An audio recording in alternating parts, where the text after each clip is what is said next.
Good evening, everyone, and welcome to another episode of Pokemon Rebuilders.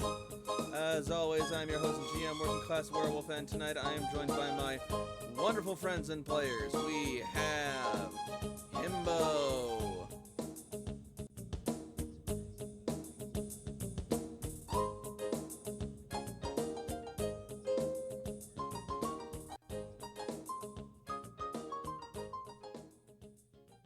I hate that probably didn't get picked up. Hang on a second.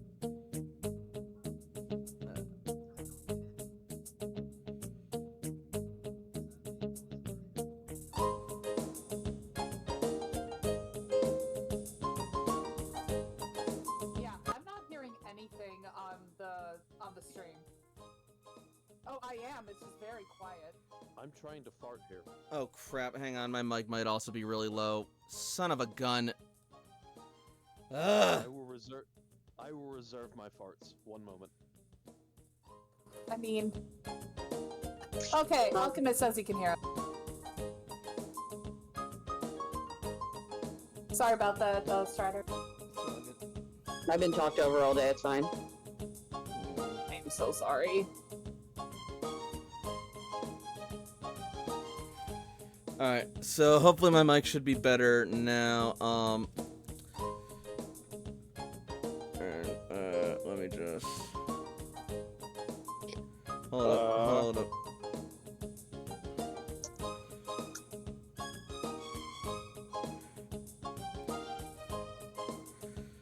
Alright, somebody say something? No. Fartjoke.exe.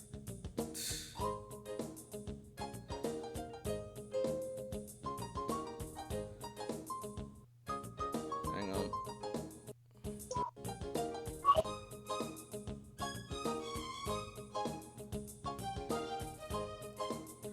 Okay, try again.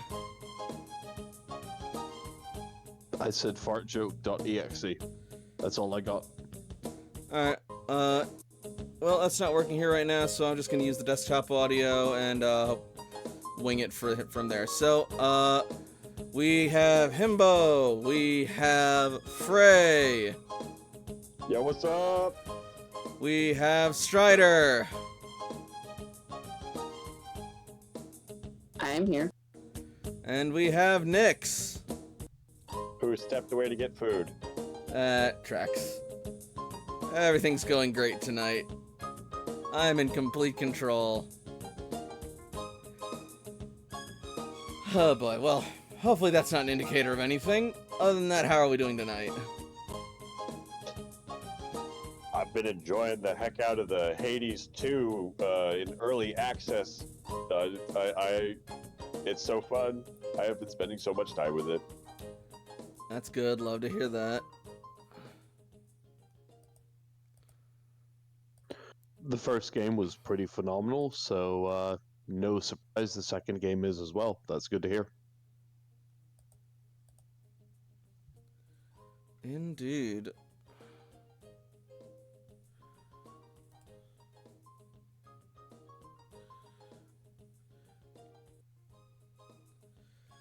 Well, I believe we had a relatively good place where we left off last session. I believe you are correct.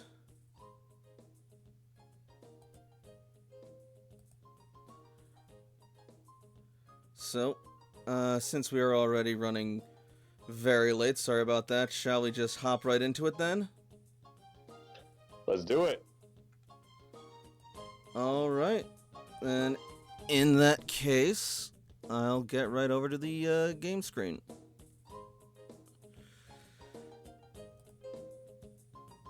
He said as he failed to get right over to the game screen. There we go. And I will read us in. Okay.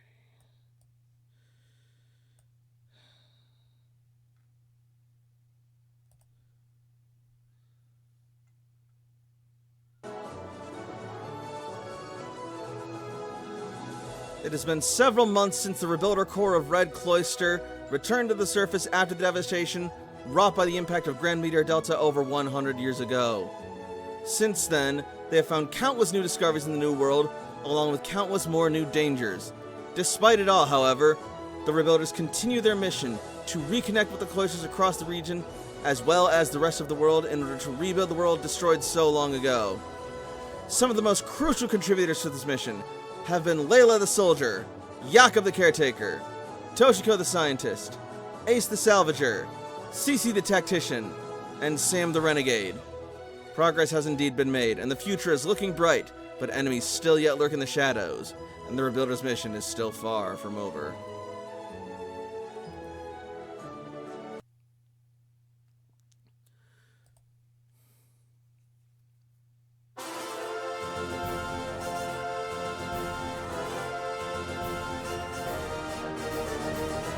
When we last left our heroes, they had finished the gym battle and were wrapping up for the evening.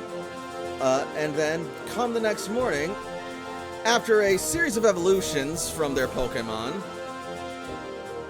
they met up and they were going to figure out what their next move was going to be. As they did so, however, they also ran into a bit of trouble, as I am blanking on everything. They heard a disturbance out in the lobby. When they ran out, they saw Magenta being harassed by her old rival Chartreuse, and Layla stepped in to stand up for Magenta. Backed up by the rest of her team, they learned that Magenta and Chartreuse had something of a falling out when they were children, resulting in Chartreuse getting physically scarred, as well as mentally. But with some talking, they were able to patch things up somewhat before they went on to training. And thus we resume our story. That was absolutely awful. I completely blanked on last session. I'm so fucking tired. It's okay. I think we're right there with you. Some dream sequences. That's stuff. right. Fucking the dream sequences with Sam and Guruvara, with him teaching him how to figure out his blind senses, but then also Sam having to deal with the fear of the dark and of Spiritomb, which they have a friggin' name for Spiritomb now, and then Toshiko talking with Jess in the dream world and having a bit of a moment there. I have a theory that Jess and Toshi are now going to be enemies to lovers, and Toshi is just going to collect boyfriends and girlfriends like Pokemon cards. Hey, Oh my god. hey.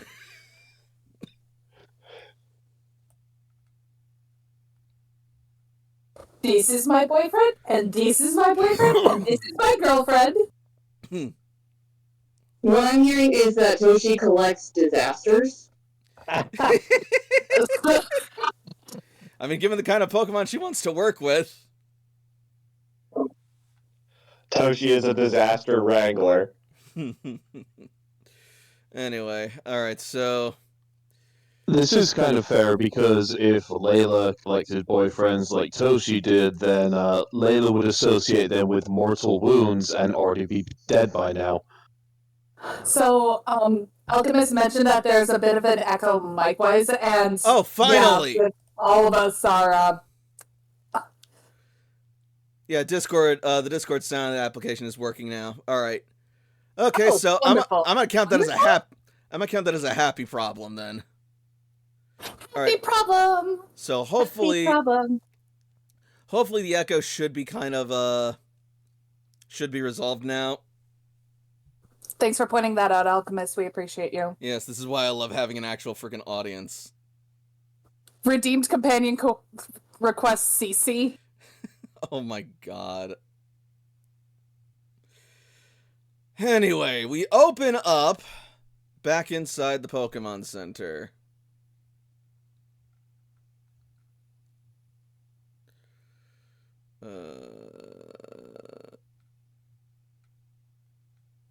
There we go. Two, our heroes, in the midst of training this morning, after having broken up the dispute between Magenta and Chartreuse.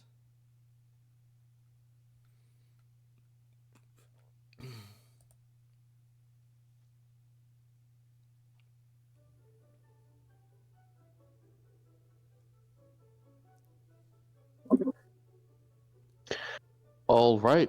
Well, if the daycare has anything to tell me, I think I have something good in store here for Rattata and for Piper over here. Seems like Baneri and Rattata have learned enough in daycare to be ready to evolve, so if you don't mind, I was thinking of letting them free for just a little bit here. I was just waiting for Yaku to be like, okay, it's time to evolve. Any second now. Any minute now. They told me that they would, so I'm kind of counting on it. I'm really hoping the daycare panned out. I've got a couple Pokemon ready to evolve.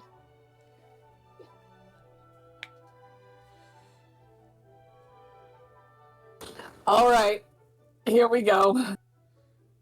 I am very excited about having a, not a Baneri, the other one. Lopunny. Oh, this makes me sound sophisticated. Lopunny, that's the one. I sound very smart. Hello, mommy. Excuse you? Oh, no. Could someone please pull out a Fennekin? I've already switched Roy.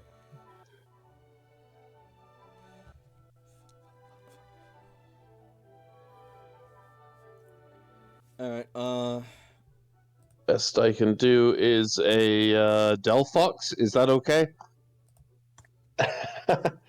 Yes, my Delphox evolves into a Braixen. Oh, shit. yeah, I can get you shit. a Fennekin in just a second.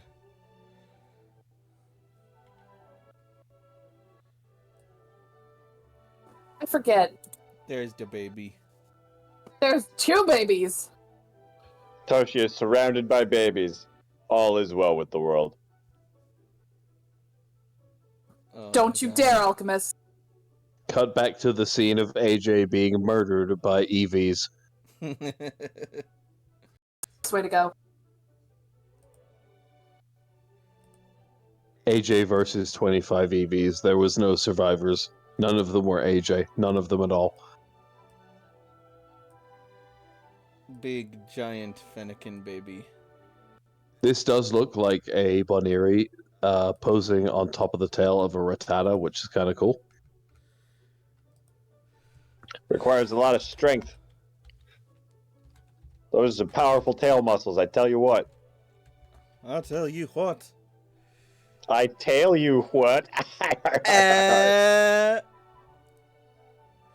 Alright, so, first things first.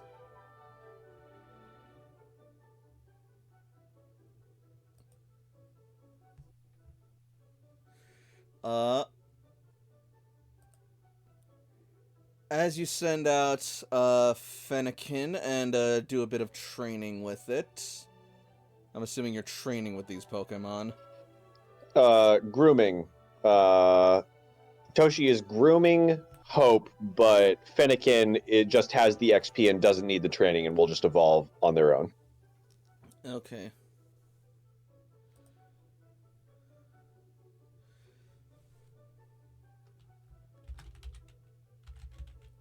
Then in that case...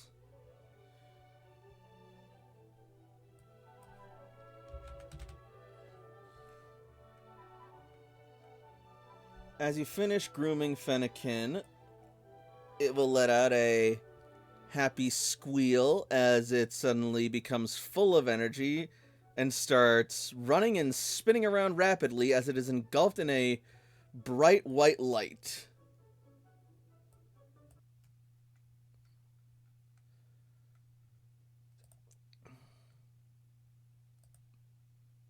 Toshi claps in joy.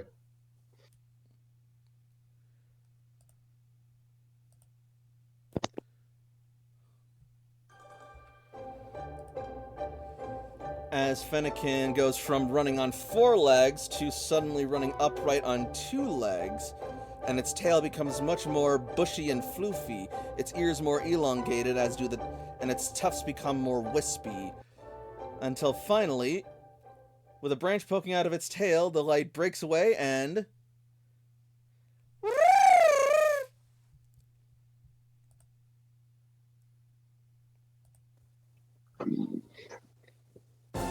Fennekin has evolved into Brazian.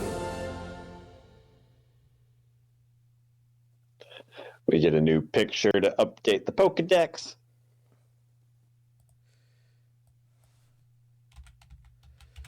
Likewise, Rattata will also let out a loud screech and begin to be engulfed in a bright white light. What gender is your Rattata?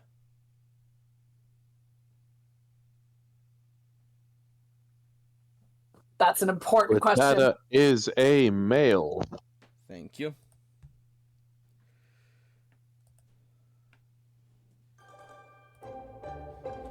As Rattata rears up on its hind legs, and its body begins to bulk outward, its teeth grow larger as its mouth is wrenched open, and its ears become a bit more flanged, and its whiskers extend until...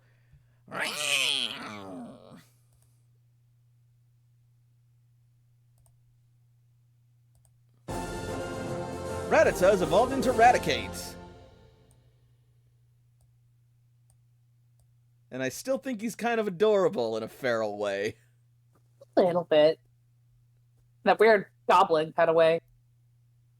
Chunky boy.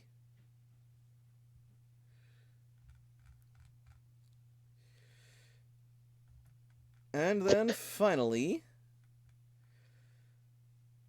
Baneri will also start twirling energetically and joyfully, as I believe you mentioned it is ready. As it is engulfed in a bright light. It was actually ready a while ago, and I just did not pay attention. It happens, trust me.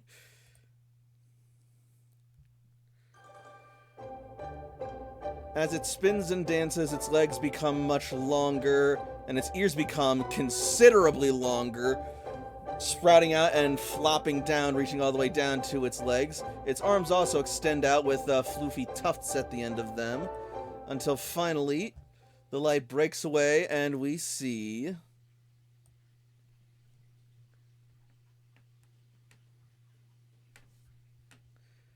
Any second now.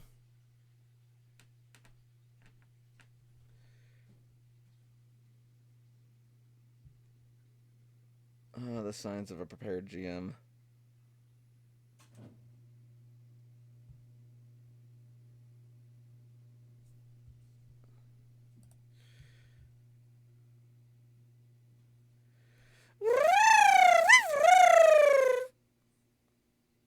Whoa, that's huge.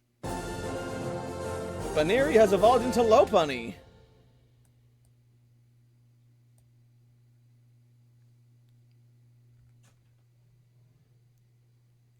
Okay, it's an evolution party? Alright, hang on. We'll clear the way and Layla starts getting a snack out. Skrelp just sort of like looks up and it just grunts hungrily.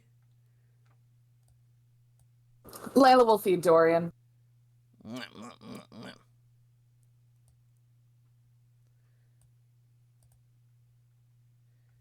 Anybody else? Yep, Yamask. Hope is ready. And so is Dorian. All right. There's a reason we got them out. Noted.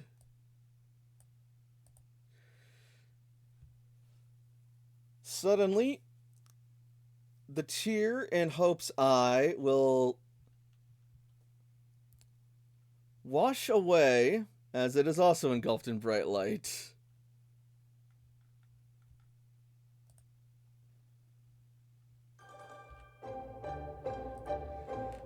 and its body drastically changes as it undergoes a large metamorphosis, extending out into a large semi-humanoid shape, rounding out as several large arms spread out from its curled and rounded body until it forms.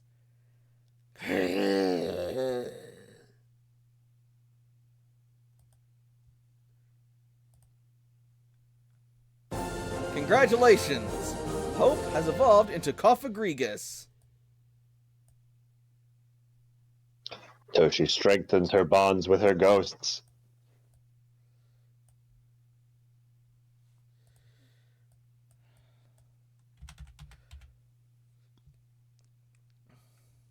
As long as it doesn't turn into a weird woman with a cane that is evil and likes to possess people, I think we'll be fine. Finally, after 100 years, it's time to conquer! Toshi, look what you've done. I've released Rita Repulsa and I apologize for nothing. Cophagriga Repulsa. You are changing her name right now. Rita Repulsa, jeez. And then finally, Skrelp will leap into the air and also be engulfed in a bright light.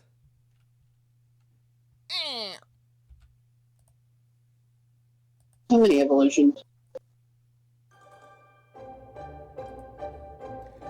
As its body elongates and extends out, its appendages becoming far more leafy and jagged, its snout extending out, becoming more lengthy and tube-like with a sort of horn-like crest at the end, until finally...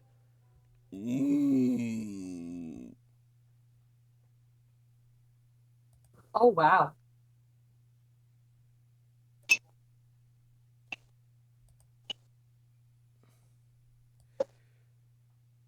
Congratulations! Dorian has evolved into Dragalgi.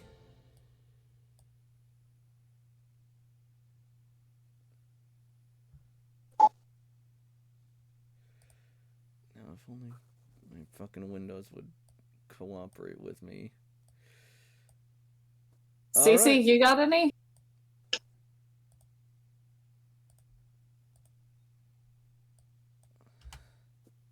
AJ, I know Fizzaroli was kind of close. I'm gonna be honest. I don't know if any of my Pokemon are ready. I believe according to the notes, Fizzaroli hits level 26, Ken evolves into Braixen, is 4 levels from evolving into a Delphox. I do not have Fizzaroli in my thing. Fizzaroli is technically in daycare. For the scene, we can absolutely, get him out to do that. Is any of my Pokemon that I have on me available? Oh,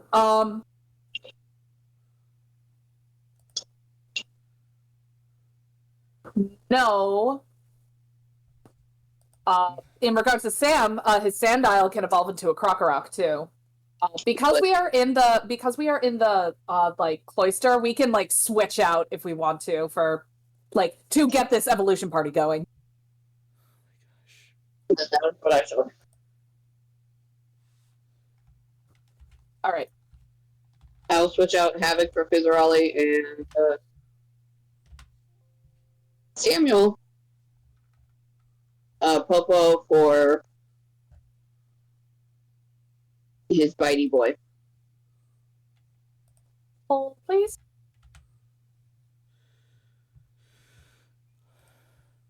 We got more evolutions. Yeah, we do. That's a Possibly. party! Alright, Cece might have one. Jakob is set, at least for his. I mean, you had 4 last session, right? Sorry, Yeah, I'm yeah, just really keeping track of This daycare stuff is real good, alright? It's okay, I'm having trouble I'm terrible. I don't That's keep okay. track as well either. Fizzaroli is out there. Sandile is out there. beautiful. Yeah, I don't do the math very well. Me neither. That's totally fine.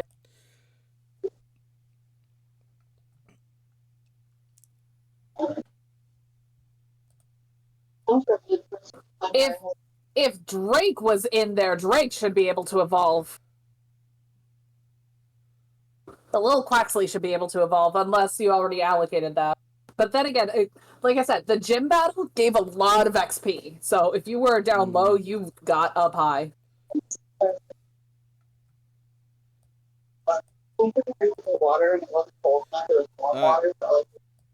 So, much like Toshiko's own, Fizzarali also begins to spin and run and squeal excitedly as it is engulfed in a bright light. Get ready.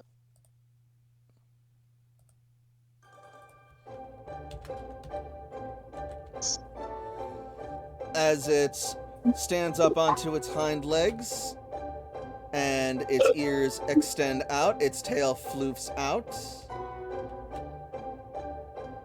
until finally the light clears away, and standing before you now is... Well, look at you go.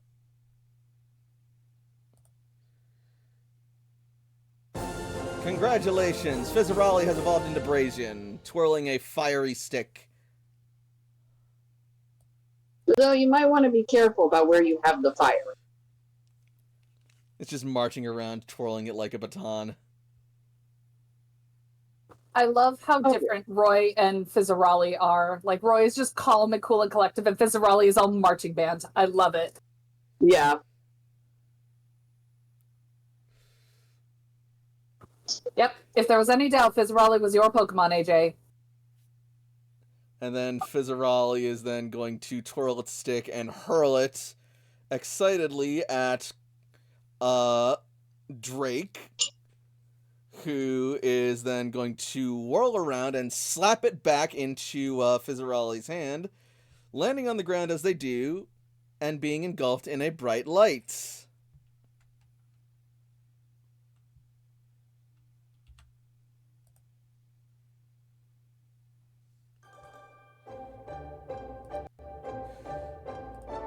As its legs also elongate and its feathers become much more like arm-like appendages, and its brilliant coif extends out into an even richer, fuller tuft. As the light fades, and standing before us we see...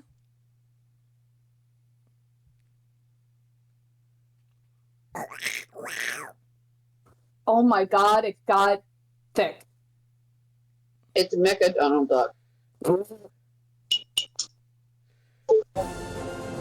Congratulations! Drake has evolved into Quaxwell. And the fun part about this is because Layla was the one who caught Drake in the first place, Cece gets double XP for this Evo. Because it's her first in the evolution line. Correct. Ooh, awesome.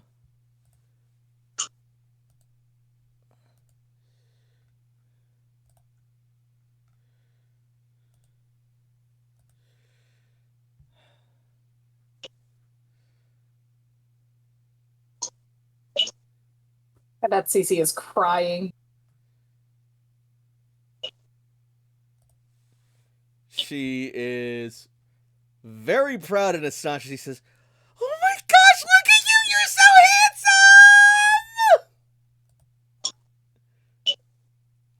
handsome!" And she immediately goes in to hug Quaxwell and nuzzle against him. But Quaxwell just sort of like shoves her face away as she gets way too close to his hair for his comfort. Oh, wow.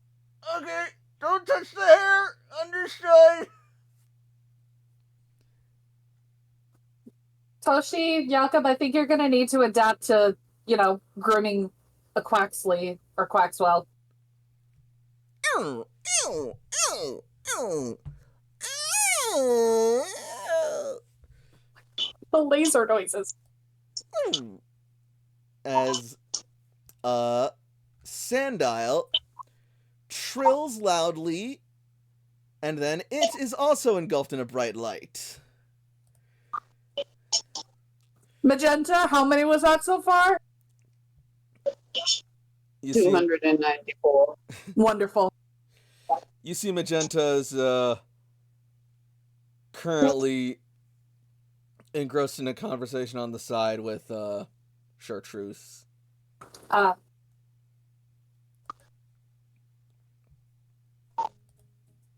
That's not the right music.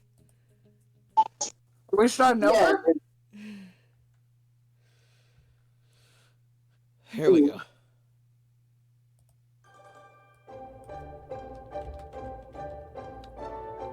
As Sandile also rears up on its hind legs, which then grow out into more sturdy, upright appendages. Its forelegs extending out into arms and its tail extending out into a spined length. Its nose also extending out as its head sort of reshapes. And then the light fades and you see...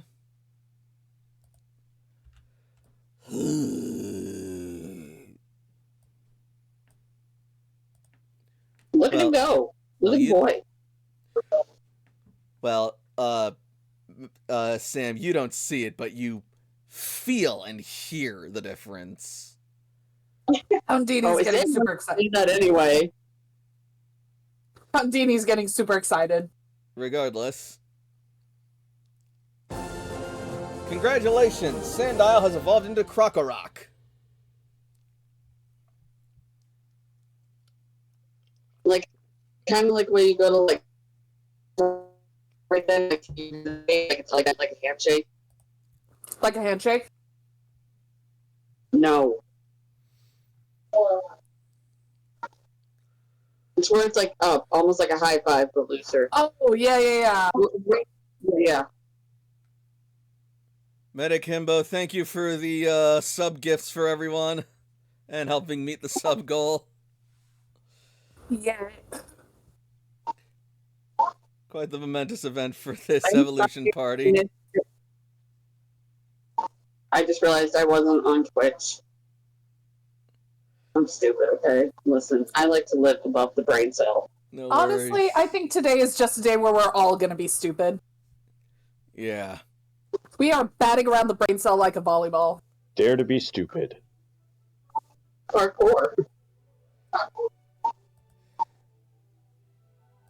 I'm gonna be honest, I was scrambling all day to fix a problem that I didn't realize was incorrect until literally the last few hours, so I thought I was set and ready to go and focusing my time properly, and then I realized I wasn't, and then that's just kind of had me in panic mode, so I'm just kind of doing my best here. You are doing your best. You These are things doing happen. All will be well. Indeed. Layla just kind of looks at Eris like, have Oop. you decided suddenly that you want to evolve? AJ's just gonna laugh at that. Eris is going to spin around and then suddenly be engulfed in a bright white light. Oh, no, wait, that's just dust collecting in her fur and shining off And the it lights of bumps the into Pokemon Center. Super Eevee! Eris made her choice, Layla. She's I know. fine. I know. Honestly, I'd be kind of sad if she evolved. I wouldn't know what to do. I'll shine a flashlight on you later, and you can, like, sparkle or something.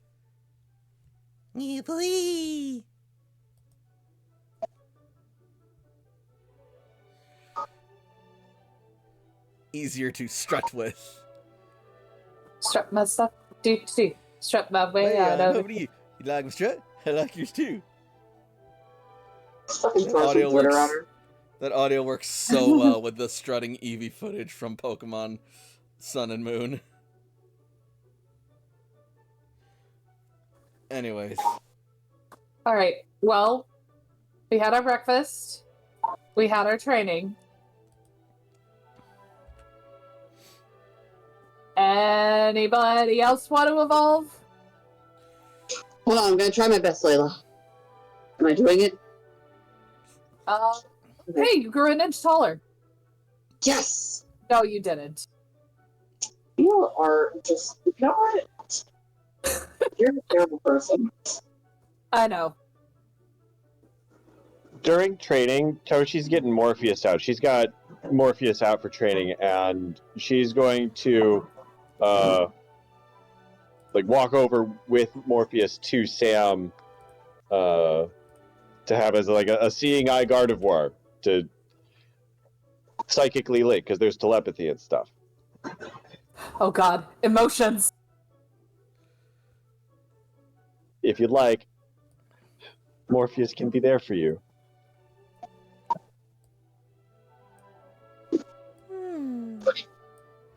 Morpheus extends a hand, and you feel a presence, a calming presence in your mind.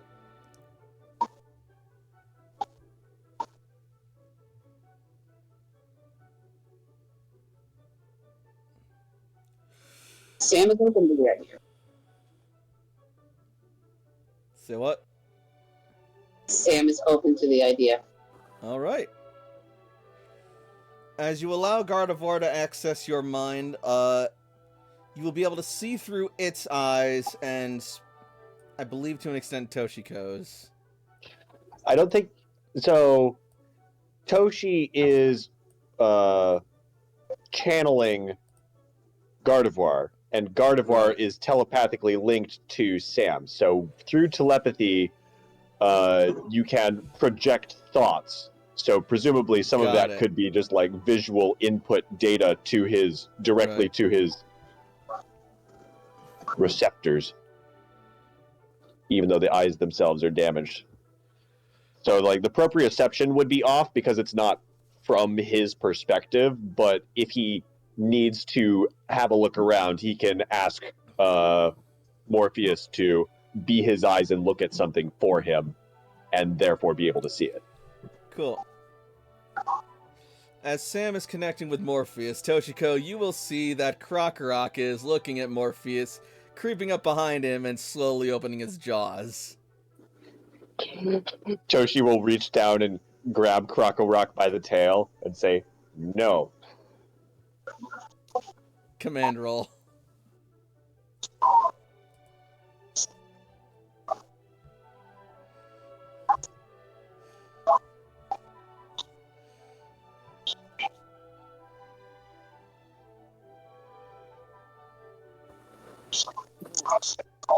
Only a 20. I think that's what you needed. Krokorok will hesitate and pull back, letting out a disgruntled hiss. We'll go over to Jakob, we'll get you a snack. Don't eat my friends. That's okay.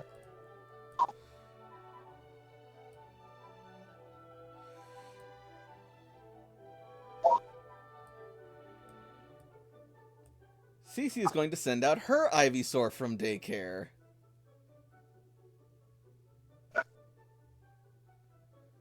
Who's been in daycare for, I can't even remember how frickin' long. That thing is, like, mega evolving into a Mega Venusaur, and it will never go back. Hey! Been a while! Hope you've been enjoying, daycare and all. Ivysaur just waves its vines excitedly and just sort of, like, wiggles its bulb. It's gonna happen too. It is then going to take in the light of the Pokemon Center and get engulfed in a bright white light. Okay. Okay.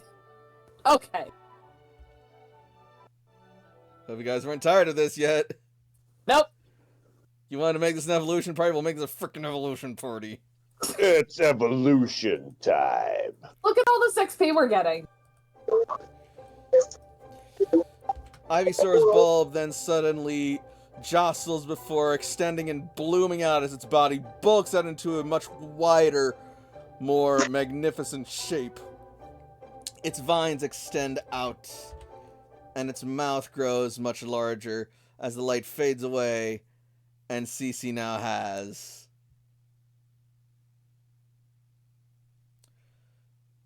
As soon as Roll20 loads... Way to kill the timing. Now, along with OSHA Regulation Blastoise, we have OSHA Venusaur.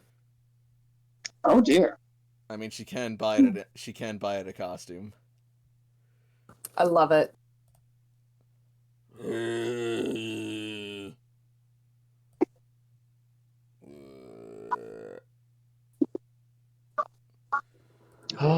Your leaves are so vibrant and glossy. Congratulations, Ivysaur has evolved into Venusaur. It's about dang time.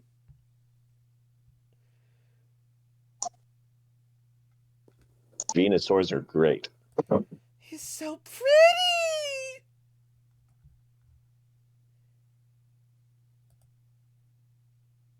I wonder if I could use your stray petals and make a bouquet for AJ.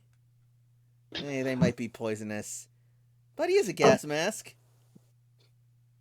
What? I think she's trying to poison you. AJ, look at my Venusaur! Oh. It's pretty. He's gonna reach out and touch it. He's gonna reach out and touch you with a vine. I think if he gave AJ a poison bouquet, it would mean more than a regular bouquet. I mean, I knew that she was always out to kill me. No, I'm out to test you, dear. But to change your life, and debilitating poison will certainly do that. I have a lot of experience with Dion. I can show you how to gather safely.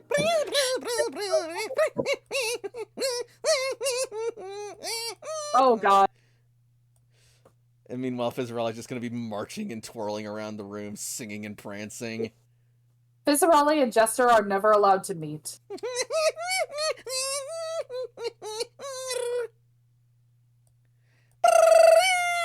And then just like walks back up to AJ and just twirls his cane and lets out a big old ta-da cry. As it throws its burning stick into the air. High or low.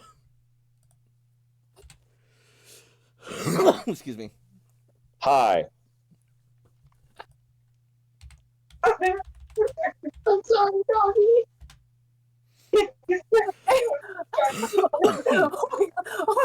I'm sorry. I just saw the gif. What the fuck?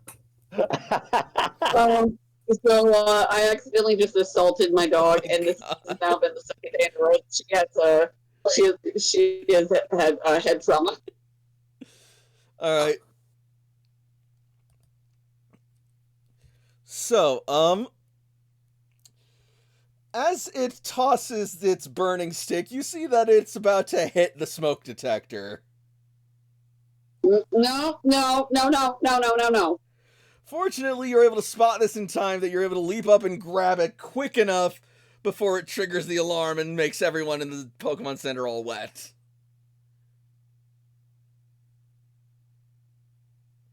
Meanwhile, Fizzarella just looks up at you like, what? What'd I do?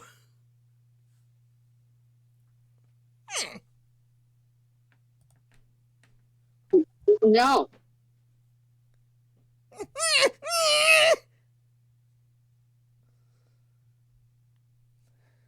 That's dangerous. It tries to reach for its stick. AJ's gonna pull it back. No. You gotta promise that you're gonna be good with it. Its eyes are gonna go, like, narrowed down to slits, and you're gonna see smoke billowing from its mouth angrily. You can play with it outside.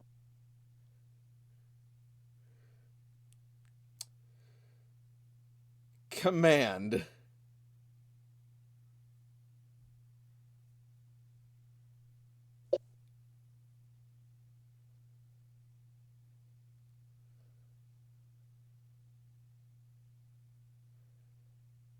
That's not bad for AJ.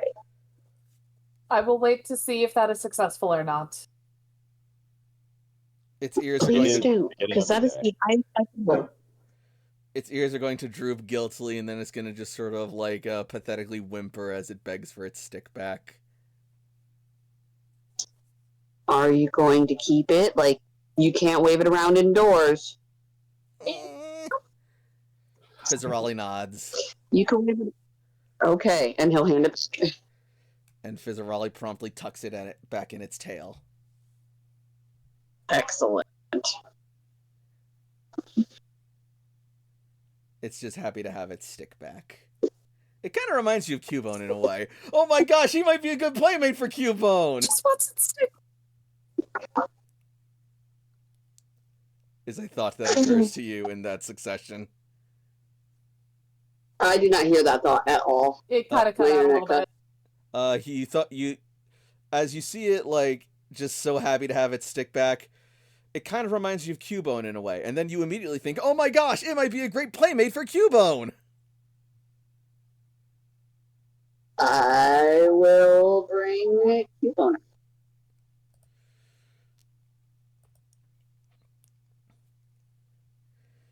It is going to see Cubone holding its bone, and then it's going to draw its stick.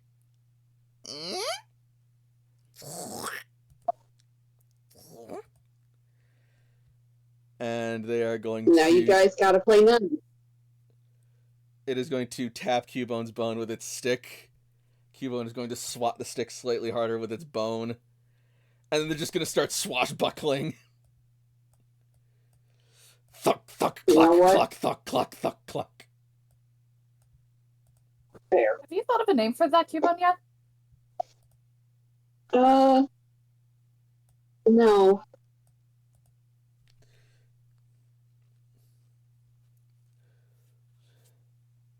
Not yet. Oh, right. It was a shiny Cubone. Yep. It was. And it is.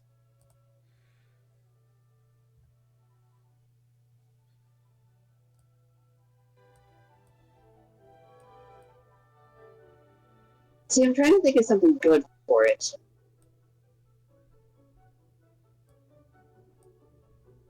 What are you thinking? Excuse me.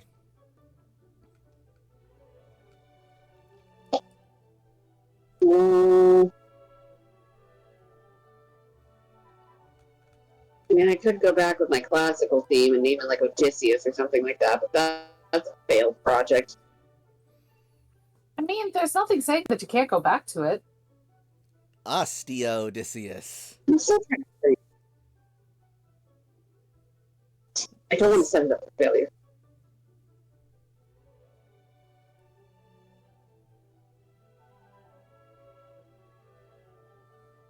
I'll take a step on the glasses.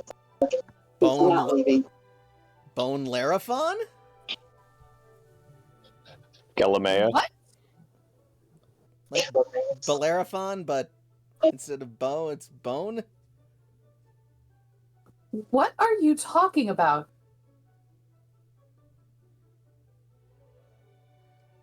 Classical stories? Excuse me. Have you considered just like maybe a regular name like Gregory? I mean, hey, AJ can name him what he wants. Yeah, that's what I'm saying, is you don't need to have all of this kind of pretense of some kind of legendary name or something like that. It's a Pokemon that you want to form a bond with. If you don't want to make it feel like there's something too much impressed upon it. That's why I'm trying to think about what I want to like name it. I want something that actually like sounds like him.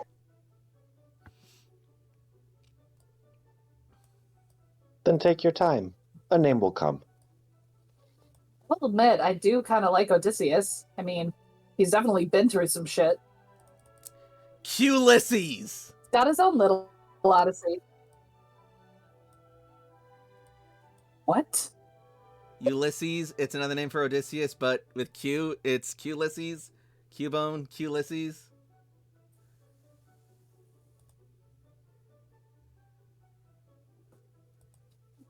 AJ will find one. Then suddenly you're just I gonna like hear Ulysses. as you suddenly see Hey, that hey, hey! Fizzarali has suspended Cubone in the air telekinetically, waving its wand around and promptly trapped poor Cubone in air jail. AJ's gonna go and break it up. In air jail? Yes, it is when you are trapped by being held in the air. You've never seen that on TikTok?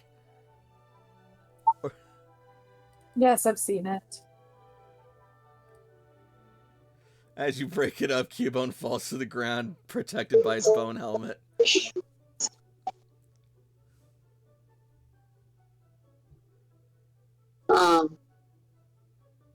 Yeah, no, AJ's gonna break that.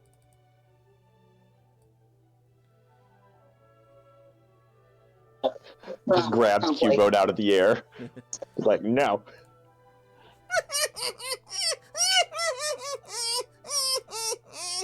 Fizzarolli laughs heartily.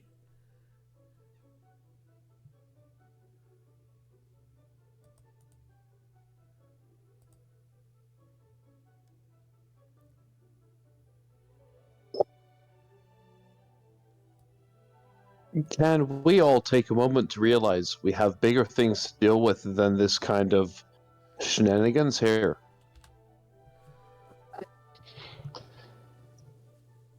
Indeed. Yeah. I'd like to train Red Steel, so I think I'm going to go over to this corner and take up some space. Okay, While so- we're training, can we talk, guys? Because we still have to decide exactly what we're gonna do when we're done here. Okay, so we're gonna take the Take what? You cut out. Uh-oh. Nope, I cut out. hello, We good? Hello?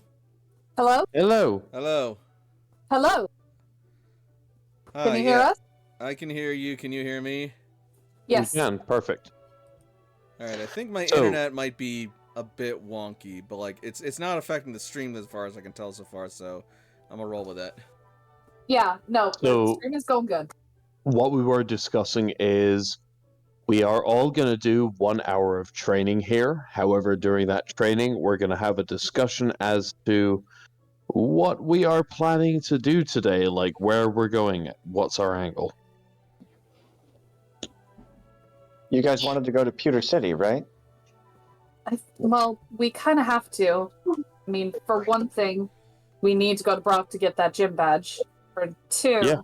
we have to explain to the Steelix tribe what was happening with, terrestrialization. They come What we into learned, with that. And, well, three, and this is more just me, but I got a score to settle with Iron. I'm going to get that badge.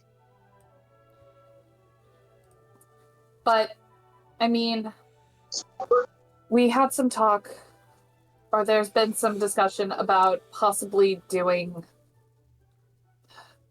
Do we still want to focus on, going for the badges, or what about still trying to go through Victory Road? Like, what? Look, so we're going to go through Pewter to make sure at least that you get to settle your score. Yeah? It's not just about me. Like, we're getting the badge. No. And we're So, I agree. It's not just you. We're getting the badge as well. I plan on getting that badge. So, we are going to go there. That's already something we've decided upon. Unless anybody else here wants to get that badge for themselves. Toshi shakes her head. Good. So we can go back there. I can get that badge, and Layla can get her back. what? You get your get back for settling your score. Yeah. I understand what you mean. It's just the way you said it was odd. Seemed a strange way to phrase it. Okay. I'm sorry. It's kind of just like a. I'm sorry. It was something between me and Bud. I'm sorry.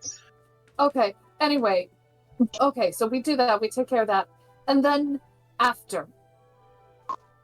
After, yes. Do we go west to potentially deal with Groudon, or do we head east to collect more badges?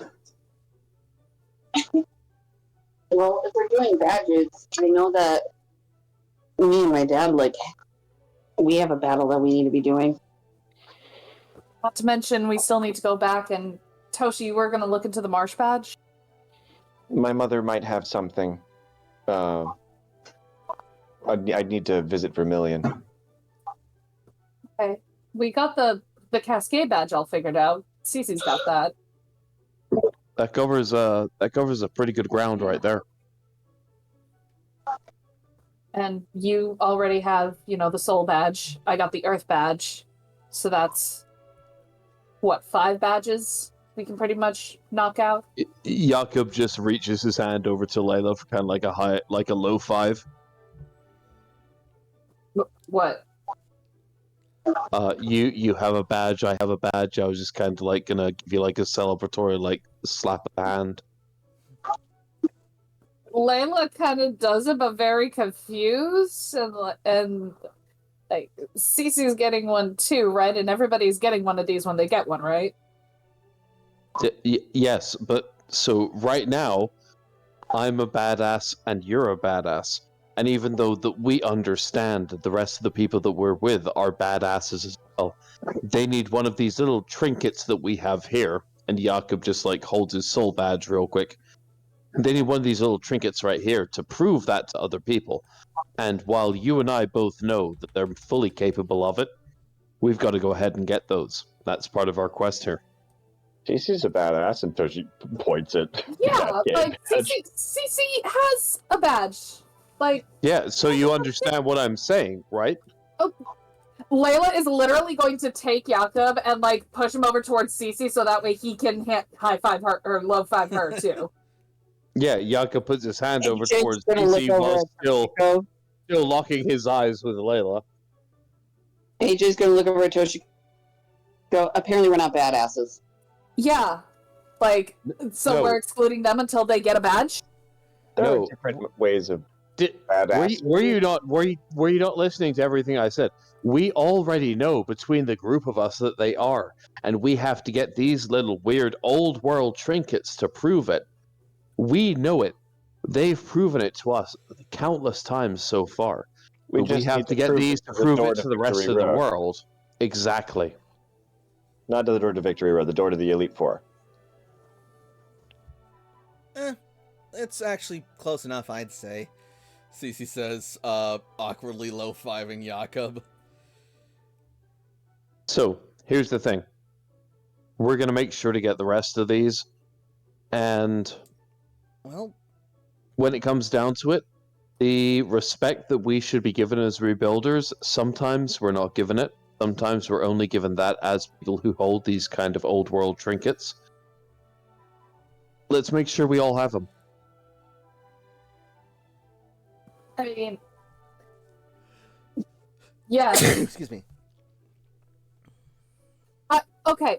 I don't think we've questioned that. What we're wondering is, again, after Pewter, are we going to try and go after Groudon, or are we going to solely focus on those badges? I mean, if Lance is actually there, like, the urgency to get to Indigo Plateau has been incredibly lessened. However, the forces of Giratina already have Kyogre. Do we risk waiting? I was going to say, can we take a moment to assess what is going on with Kyogre? Kyogre, according to Ace's report, is in Blue Cloister. That they were seen disappearing into Blue Cloister. Right? Okay, AJ, yeah. AJ, tell us about what happened.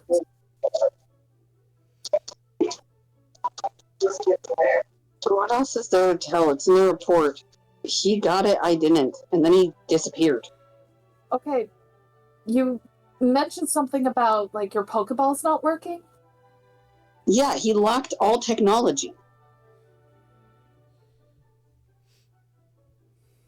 He escaped somewhere into Blue Cloister. What? Do you think that would work with, like, apricorn balls? Everything. Like, even Okay. Titus's stuff didn't work. Oh. Wow. Whoa, that's heavy. Yeah, I managed to hack it out, but it was kind of a choice of follow him or unlock everything. I chose to unlock everything. I didn't know how big the distance would be. That doesn't sound like there's really any good options to choose from. Have Dudley unlock it and me chase after him? I'm more combat adept than them. Well, besides Surge, but I don't know if Dudley knows how to hack things like I do. Even if he did, you would still be effectively going after him alone and hoping that Dudley would be able to figure out how to open your Pokeballs in time for a confrontation, which even then, you'd be facing him alone while he has Primal Kyogre. I've done stupider things, but that's not the choice I chose. I'm saying I think you made the right choice. And I'm glad you didn't do something stupid. Jakob doesn't say anything, but the camera definitely, like in the group call, cuts over to him scowling at AJ for like a good 3 to 4 seconds before it cuts back over to somebody else. So here's my concern. If Sada is going after I almost said groundhog. Primal Groundhog. Puxatawny. Too. Puxatawny Electric Boomer. Phil! Puxatawny harder! Oh my god. If Sada was going after Groudon, she has a massive lead against us. Like, how are we gonna even remotely catch up to her? If I may offer Well, a counter speculation, if she hasn't, that is, if there hasn't been any noticeable changes until now, and she's had that much of a lead against us, who's to say something hasn't happened to her? And if it has, what does that say about Victory Road? Mm. Are we that lucky? Is We're that pretty something we want lucky. to... I mean, I can't really dispute that. However, perhaps we should gather power and allies and resources before heading to Victory Road. It's also best if we get the rest of the badges, because then some of them are old worlders. Like, that makes more sense to them. I think How that we move we that need far. to get the badges because let's consider the alternative. If we fail with Victory Road, what is the second path? What second path? Exactly. So We We after sneak cannot in, fail with and this, and if having the badges is something that will give us more insulation against those possible points of failure, we have to take them. There is not necessarily a backup plan. We are so used to, in our lives with the cloisters, for things to fail, to have backups, to have redundancies. That's not how it works up here.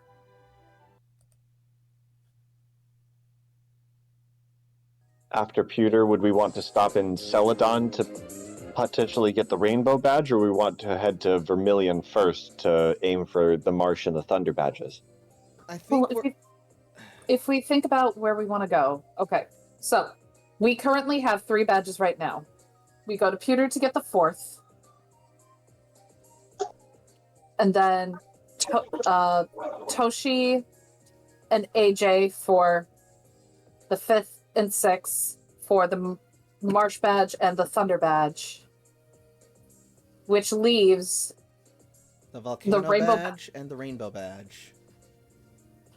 if we are just gonna go, like, down, maybe, I don't think it would hurt to stop in Celadon and get the Rainbow Badge. We may not have to.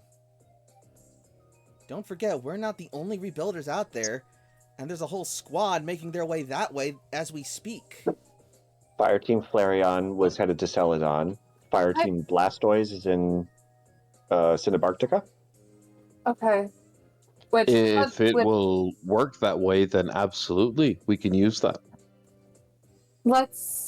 before we leave, let's try and get a message out to those two teams respectively and let them know of our plan. See if maybe they can help us get the badge.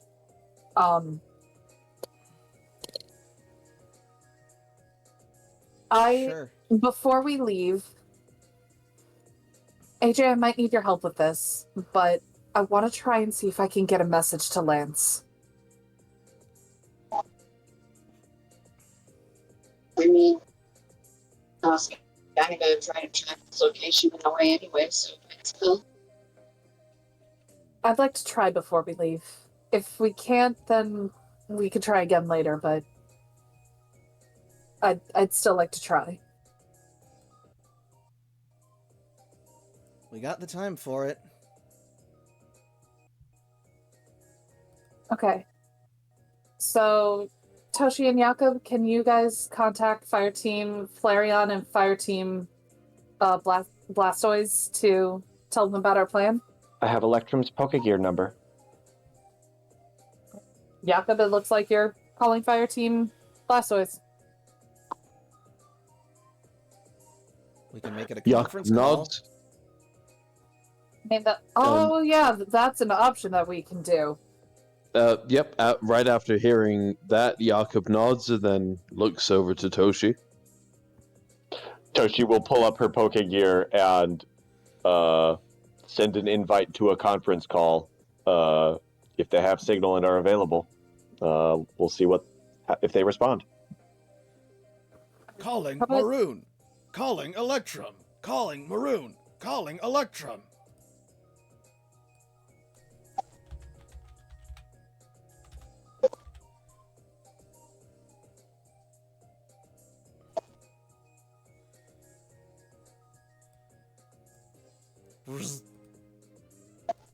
Hey, dude! How's it hanging?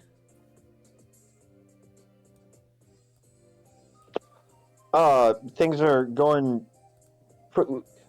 pretty well.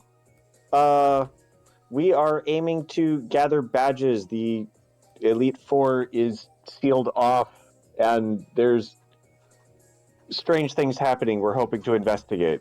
How is everything going with you all? It's a little crazy, but we're slowly figuring things out. Right now we're working on building a flying taxi port for Fire Cloister, and we're gonna see about getting them moved over to Leaf Cloister.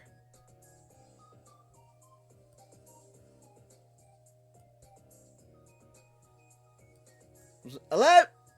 Anyone read me? Toshi? Hello, we can read you, Electrum. Oh, how you doing? Doing well. How is Celadon going for you? Oh, this place is incredible! I don't think I've ever seen such big buildings in my whole life! I tell you what, though, Brown is absolutely enamored with the nightlife. At least I thought she would be. She was over the moon to see the Pokemon contest hall scene, and she seemed to really like it when she went in, but then she came away last night feeling a bit miffed. Mentioning something about how the tough contest or the cool contest weren't right. I don't know. I thought they were pretty cool.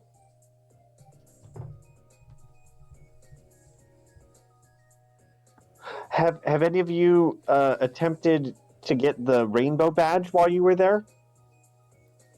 Oh, Orange has been all about looking for the badge and exploring the gym, but there doesn't seem to be a lot of gym leaders. Just mostly those Valplume and Blossom folk. Mm-hmm.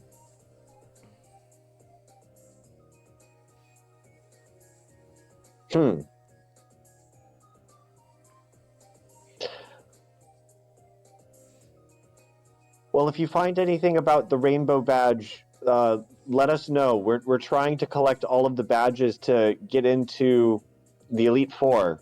The Elite Four, but was the Pokemon League back up now? There's some funny stuff going on. I'll send you a report. But yeah, there are things to investigate beyond that door, which would require the Rainbow Badge. So if you have any luck in getting it, please update me. All right, Well, I guess I'll read the report then, because if what you're saying is true, then what I'm afraid has happened has likely happened, and that's gonna be something we're gonna have to look into.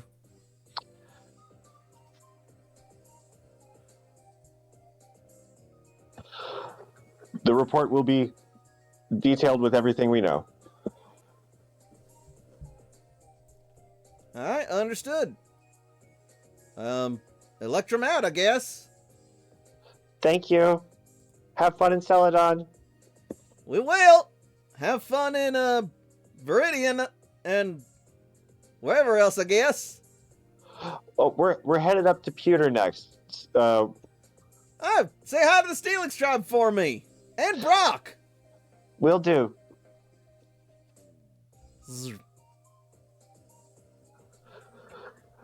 And Toshi like sighs in relief as the calls end. She's done a lot of speaking. Like, phone calls, man. Meanwhile, you see Red Steel just looking up your Pokegear hungrily.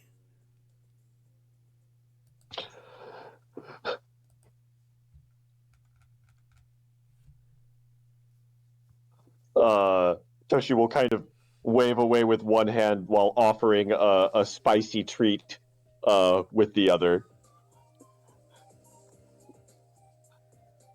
You will get spicy food, not my technology. You love attack. She will swipe the spicy food out of your hand and munch it down.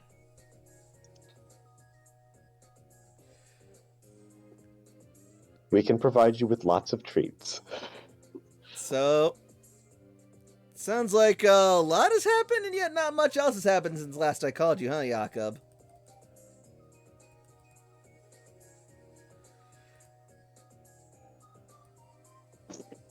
Well, I mean, too many things don't really have to happen when you're having such a good time, and really, I've been enjoying myself quite a bit. This last little holdup we had with Red Steel over here, once we figured that out, I've really felt like I've been growing on the surface here. It's really wonderful. Yeah, that makes two of us. I gotta say, it's a bit colder than I would have liked, but this is absolutely scratching my seeing the world and exploring and driving across the region itch. I'll tell you that much. And meeting all these interesting new people, like the Jinx tribe here have been so kind to us. The Jinx tribe, you say? Yeah, it's crazy. It's like an all-female tribe of these women who live in this frozen tundra, and they all have like psychic abilities, so they're like telepathic and like empathic and whatnot. And they've been kind enough to take in some of the lost and wandering souls, namely those of the Fire Cloister, after they wandered out into a world they were not prepared for. Which is good, because there's also the Mammoth tribe that they need to contend with as well, and they're less nice. Maroon, can I ask you, like, a personal question really fast, in relation to what you're telling me here? Sure, I guess. Do you ever take a break? I mean, do you guys? You're redirecting, and that's not what I'm going for here. Do you ever take a break? This is a lot. What you're telling me here, I mean, come on. I mean, yeah, we're here they've been with a traveling job. as long as we have. And Yaku like just side eyes towards Layla as she's speaking. we're here with a job to do, and like we're not pushing ourselves or burning ourselves out either. We're taking care of ourselves, but like we're also not ignoring what needs to be done. That's good. I was at least looking just for that to make sure you were taking care of yourselves. So, good. Thank you for that. Hey, Maroon, I'm sorry. I kind of zoned out a little bit. So, do you know you've been hearing about us getting all the badges, right? Yeah, I've been keeping up with that. What? Well, I zoned out. What? Like, are there even still? Is there even still a badge to get down there? I mean, we haven't exactly found the remains of Cinnabar Gym yet, but with the situation being what it is, we can absolutely look into it. Now that we're actually here and all. There's nothing yet on that front. I'm sorry, it was new information. No. That's fine. I didn't mean to sound, dour or anything. I'm also processing. When it comes down to it, with the way the world's fractured, it's even hard to tell if any kind of gym badge that we would be looking for is going to be part of the league that we're hoping it to be in. We're doing well so far, but there's a lot to go around. It's a difficult situation, but it's also one that is worth us taking the time to figure out.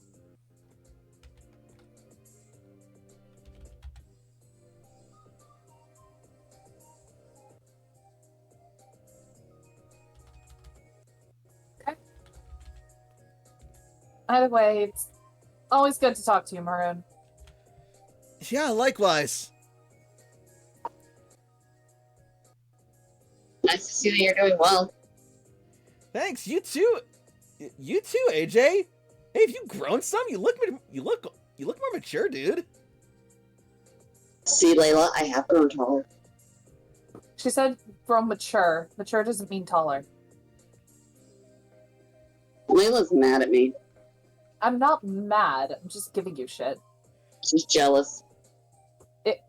Yes, you figured me out. I knew it. Glad to see you guys haven't changed. Uh-oh. Speaking of people not changing, looks like Arthur's trying to ride some of the pile of swine again. What? You will be my pigs of the ice! Good luck to him. Somebody get him a leash. He'll just use it to lasso more Pokemon. I gotta go get to the truck. I'll call you guys back and I'll let you know what progress we made. Arthur! Those are not yours!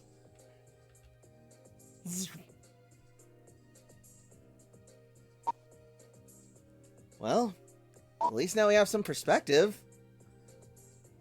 And we got everyone else's, on board. Okay. That makes things good.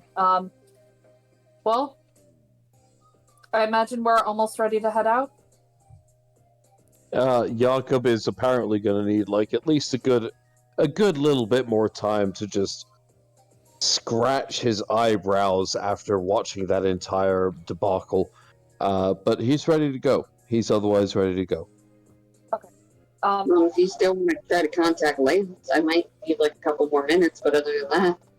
Yeah, let's see if we can try and do that, and then meet up at lunchtime, and we'll have lunch and head out. Sure. Okay. All right. Good talk, team. Break? Sure. Let's go, Layla. Okay. Layla will follow AJ.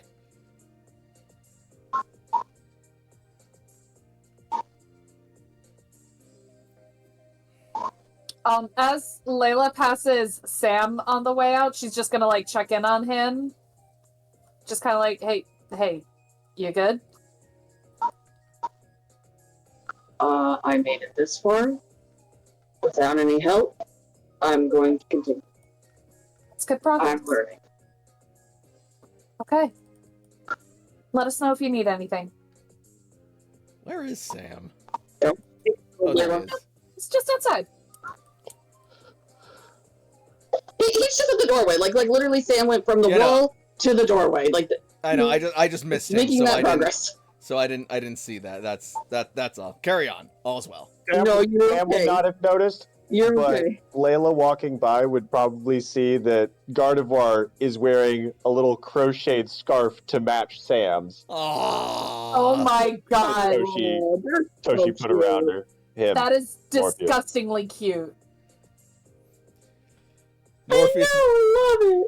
Morpheus is also actively mimicking Sam's mannerisms and walking style and facial expressions. Beautiful. God, And the thing is, he's not like doing it like, where your hands are out or anything. Like, he's generally trying to use his senses to get from point A to point B. Yep. And Houdini.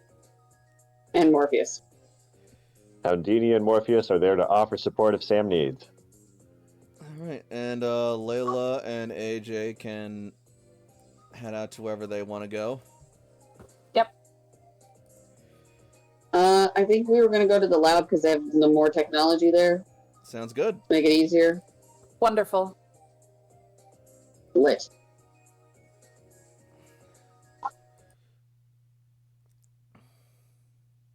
I already don't remember what I promised Dudley. Cynthia's number, I think. I remember you talked about Oh, I Cynthia's already gave number. it to you.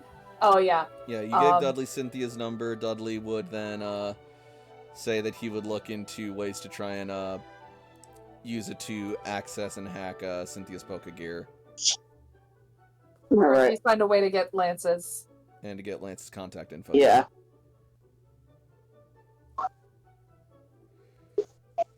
Meanwhile, Toshiko, you are making your way down to where Chartreuse and Magenta are engaged in their conversation. Yes. I will be right back. Sorry. No worries. How dare. So where are you headed, Jakob? Asks Cece.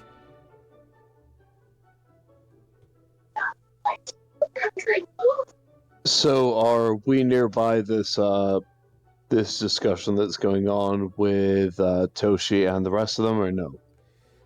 They're at the far corner of the room, so it would not be immediately legible. Or not legible, audible. Okay. Gotcha. Well, I don't want to particularly involve myself with that if we can, so Jakob's going to try and bring himself outside of the room and go past that. As well, Cece.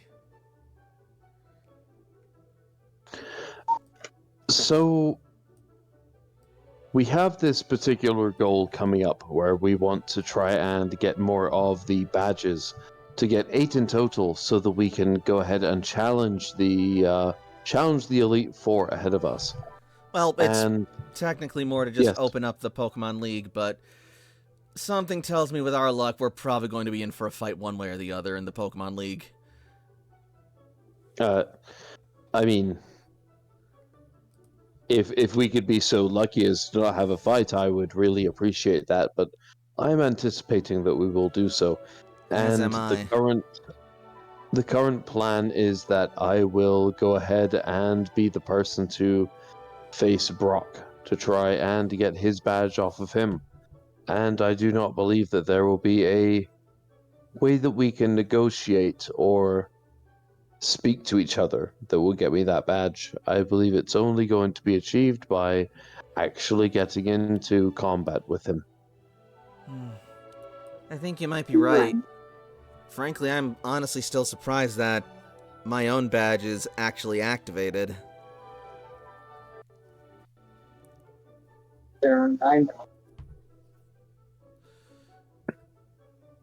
But What surprises you about that?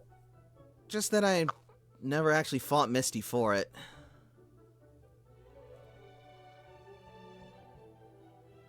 Do you think that you need to fight Misty for it, for legitimacy, or is this just kind of a passing thing? I used to, but the fact that it's active and she saw fit to give it to me as such, as much as I still would like to face Misty, I'm good with knowing that I earned it.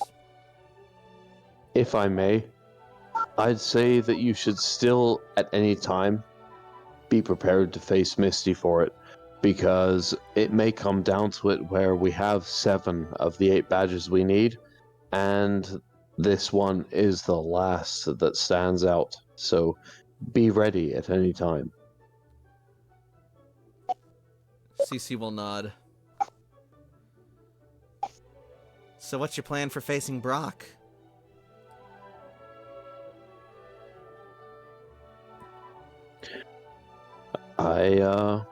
I wish I had much of a plan.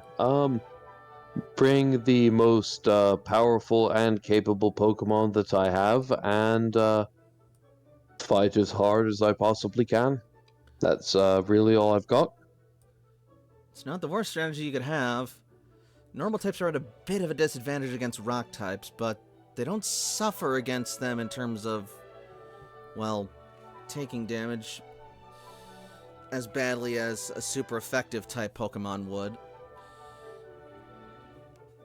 So it's really going to boil down to a war of attrition more than anything, I think. Which one of you can outlast the other?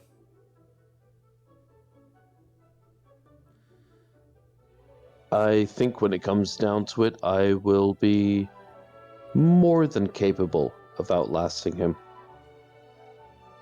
On that, we're agreed. It will really be a difficult kind of situation to deal with. But I mean, I say that I'm confident, but there's still a level of hesitation. I am confident, but I do understand that this is also going to be one of the most difficult fights that I have dealt with in quite a long time. I'm sure you can pull it off, and we'll be there supporting you the whole way. I appreciate that. And not to hone in on your glory or anything, but if it were to be a double battle, I'd be more than willing to offer my own services as your partner. Who is that in particular? This is just CC talking to you.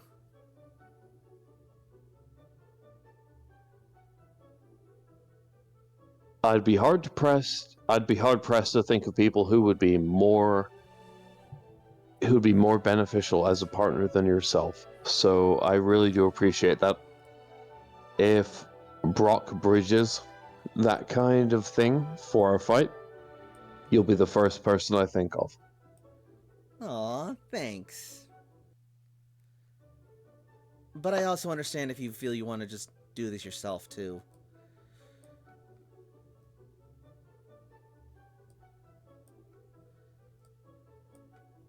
It may be the quicker way. We will see what his particular rules are for the challenge. Each badge holder has different kinds of rules for the challenges that come to the game or the event that is to challenge them. So I'm quite interested to see what he actually decides is going to be part of his event as well. That's true. If I can, I'll involve you, but if I cannot, then we will see what is going to be really the gym leader's choice, as it were. In any case, I think it might also be beneficial for us to kind of divide our efforts once we're in Pewter City. Not going too far apart, but we all have a lot there that we need to get done, and And if we can get it done simultaneously, since not everything we're doing is a team effort per se, it might save us more time, which is something that we're striving for from the sound of it.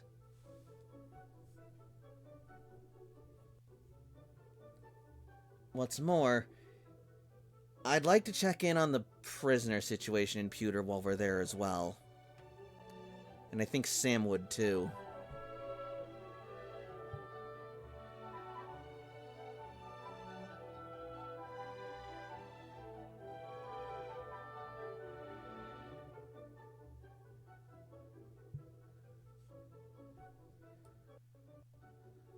How far away is this conversation happening from Sam? Far enough that a normal person wouldn't be able to hear it anymore, but with your now blind state, your hearing is heightened enough that you're able to pick it up. It's distant, but audible to you. Sam's gonna hone in on the conversation. Well, when it comes down to it, I'm going to be more concerned with dealing with the badge in this city. And whatever comes up, please do keep me informed, but don't think that keeping me informed should be a barrier to making sure that things happen that are going to advance the needs of the cloister. The needs of the cloister are the most important. Right. I will be here, and I would appreciate being informed, but it's not mandatory. Thank you. Of course. I'm not about to withhold anything from anybody. I just also figured, since we've already had one escape and one prison break from Team Satellite on our own home,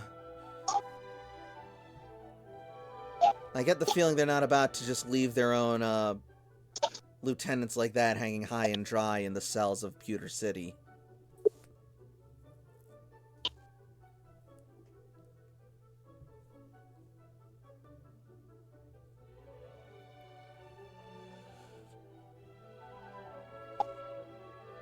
But even so, it's best that we all focus on our own tasks. I agree. When it comes to how to restrain prisoners, I am not somebody who has any ideas. I do apologize. Well, I don't know. The way that you cook your food, the smell alone is captivating enough. I don't think that's a scalable plan, really.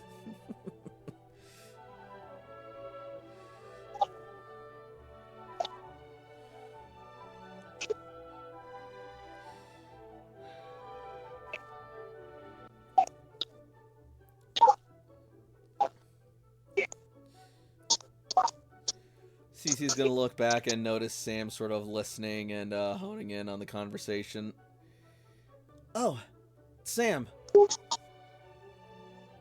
I hope you don't get the wrong idea. I wasn't trying to keep anything from you. It literally only kind of just occurred to me recently. About the prisoner? Yeah.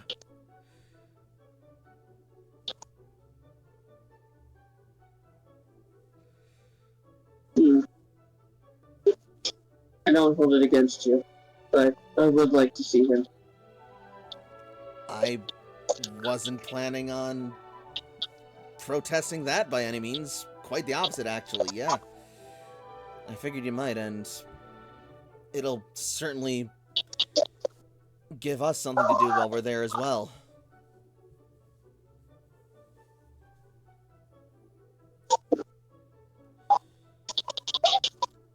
Something important, no less. I think I can fit it into my very busy schedule. Oh, yes. If you would be so kind.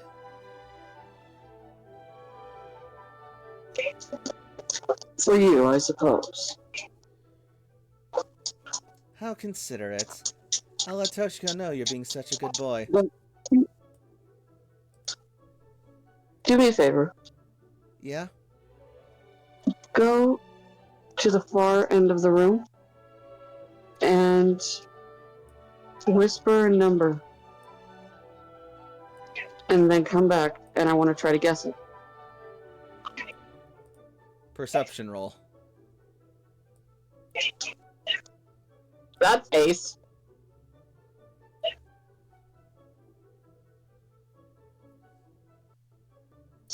It's called training. Your perception is better than what it used to be, buddy. Sam, you're doing so well.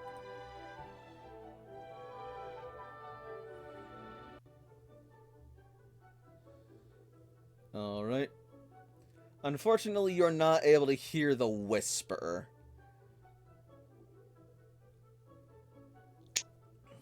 If you're talking, try saying something in a more normal voice, like just a little bit louder. All right. And Cece says the number in a conversational tone. Make another perception roll.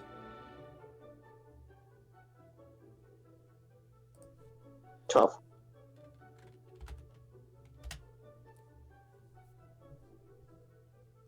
Okay. He nods and then has her come back. What was the number I said? 60. Oh, you got it. Wow, looks like you're really adjusting, aren't you? Trying. Guess whispering was too much. Anything lower than conversation, it's a little shaky. I mean, it's hard enough for even a person who is actively listening to hear whispers. That's kind of the whole point. I am high. It's okay.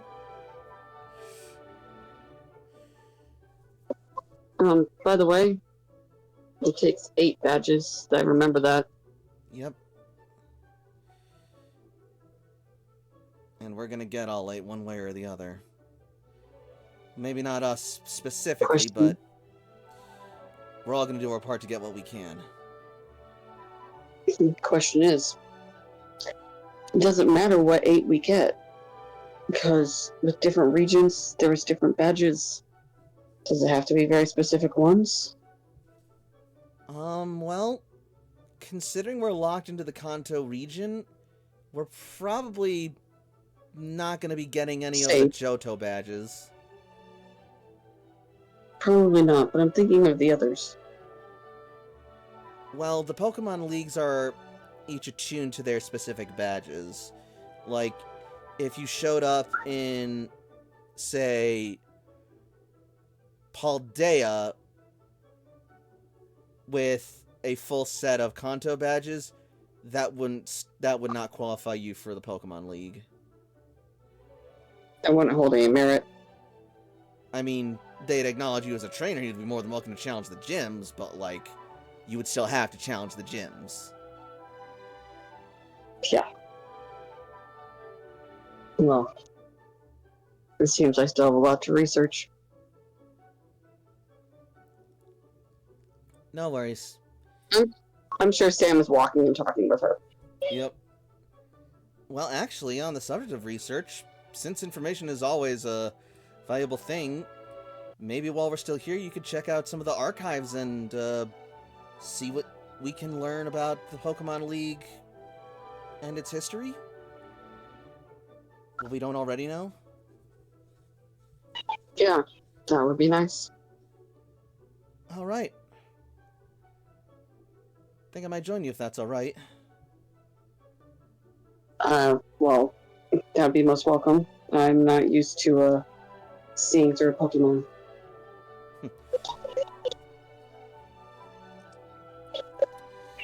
And on that note, we will go to our break tonight. Hell yeah. Ah, Frey, I didn't know you were back. Oh, sorry. Surprise, I'm back.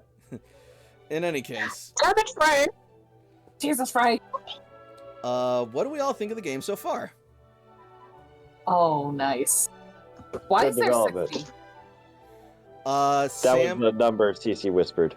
yeah, Oh, Spoke. Sam wanted to test his hearing, so he told Cece to say a number on the other side of the room, and she said 60.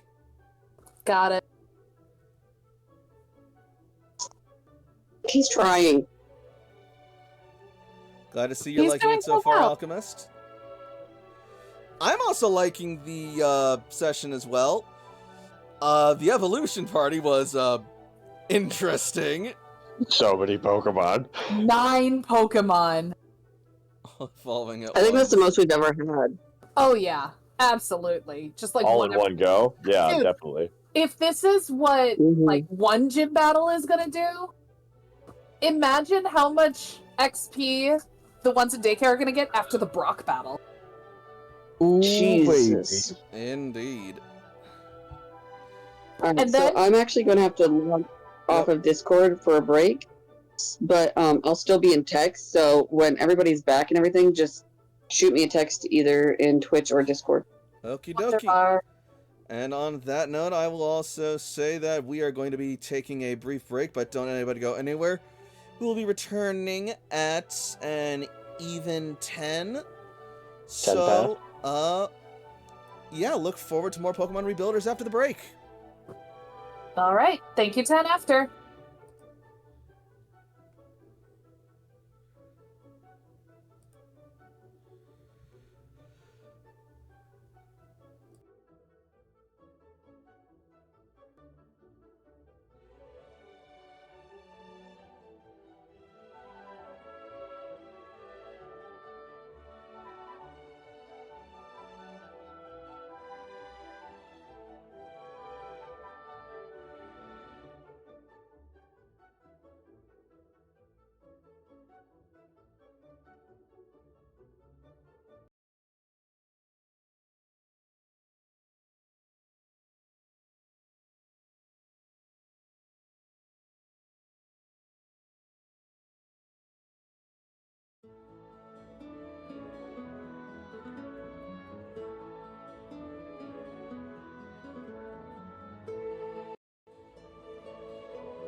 Alright, so in theory we should be more or less back, for the most part.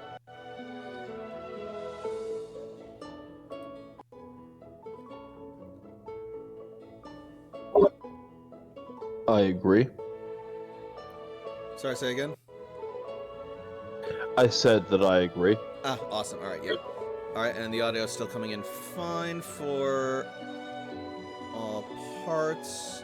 Coming in really well here. And, yeah. So,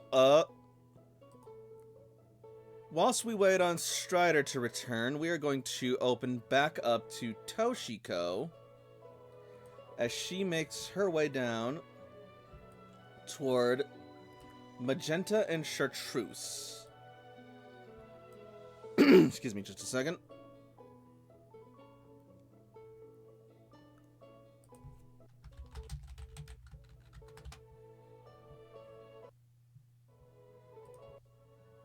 And clear away this.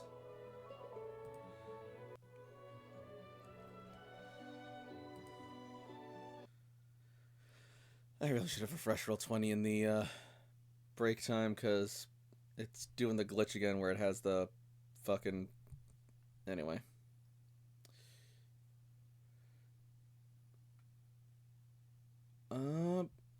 So Toshiko, you will approach Magenta and Chartreuse as they are sitting on the bench in the midst of their discussion.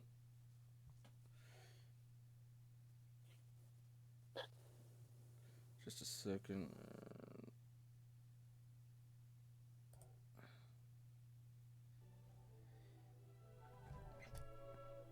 I'm not saying that this fixes everything between us, but maybe it can give us a place to build back from. I can work with that. I'm okay with that. All right. Hey, how are you both doing?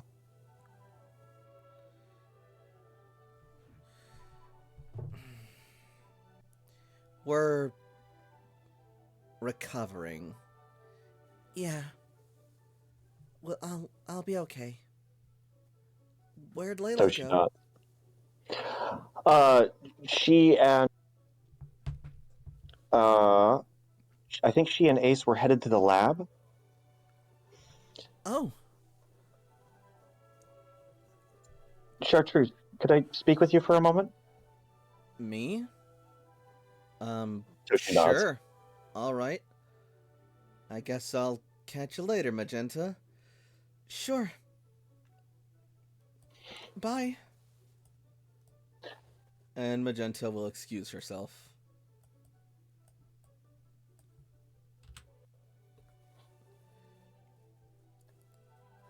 So what's up, Poindexter? I wanted to let you know your Pokemon are all beautiful, and it's obvious you invest a lot of time and love into their care. I wanted to thank you for having the strength to be vulnerable. Trauma is not mended easily. It can be difficult to let go of pain when pain makes us clench. But you're taking the steps to heal, and you and your community will be stronger for it. Thanks, I guess. But, I mean, I can't really take much credit for it since it was you and your team that, you know, got me to see where I was messing up.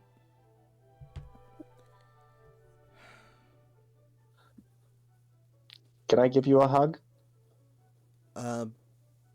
Yes. What? I'm so sorry.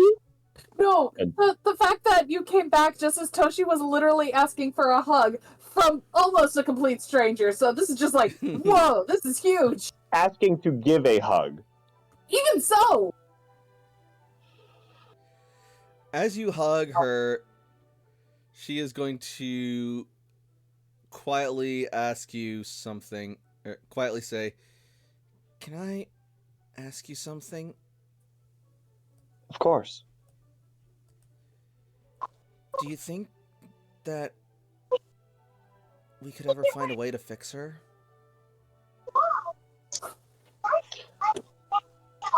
That depends on what you might mean by fix.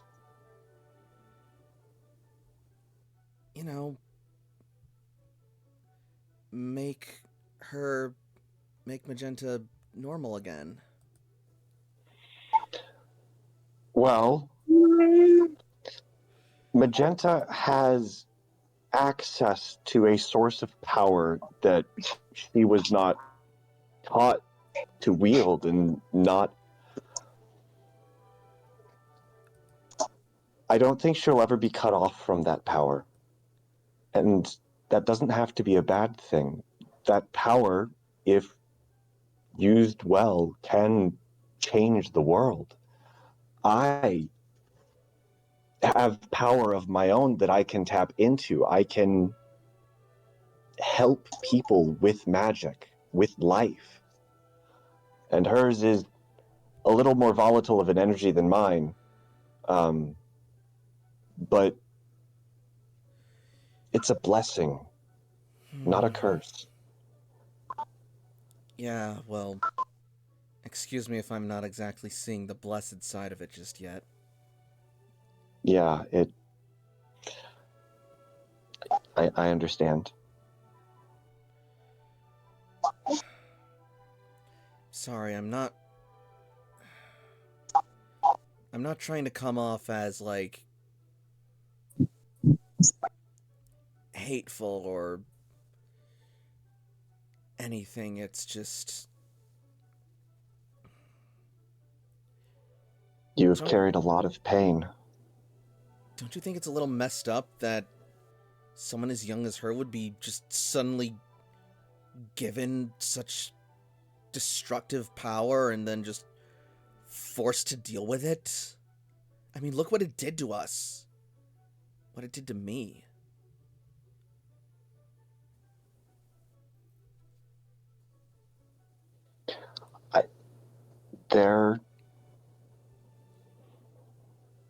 I can't control. There are variables outside of my control, our control, anyone's control, and I don't have the answers to everything. I'm just saying there's a difference between, like, being unable to control the weather or being unable to control whether or not you're going to have a good day and being unable to control whether or not you can even shake someone's hand without blowing it off in some fiery ball or something. That is something that she is a lot. She hasn't done that. She is learning to wield her power responsibly, not. I don't know.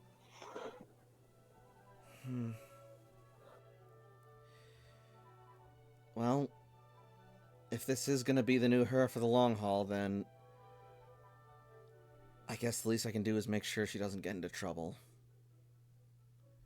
I guess I owe her that much.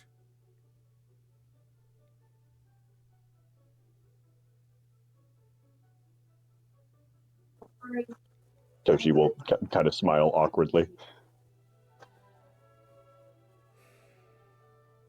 Even so, she seems to be able to control it much better than the last time I really talked to her.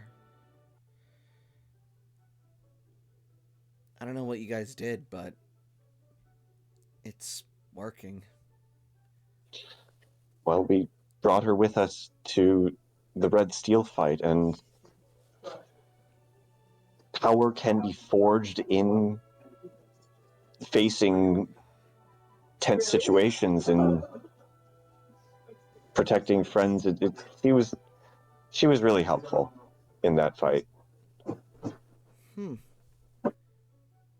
So getting her out there helps her control her power, is what you're saying. I didn't even tap into my power until I reached the surface and communed with.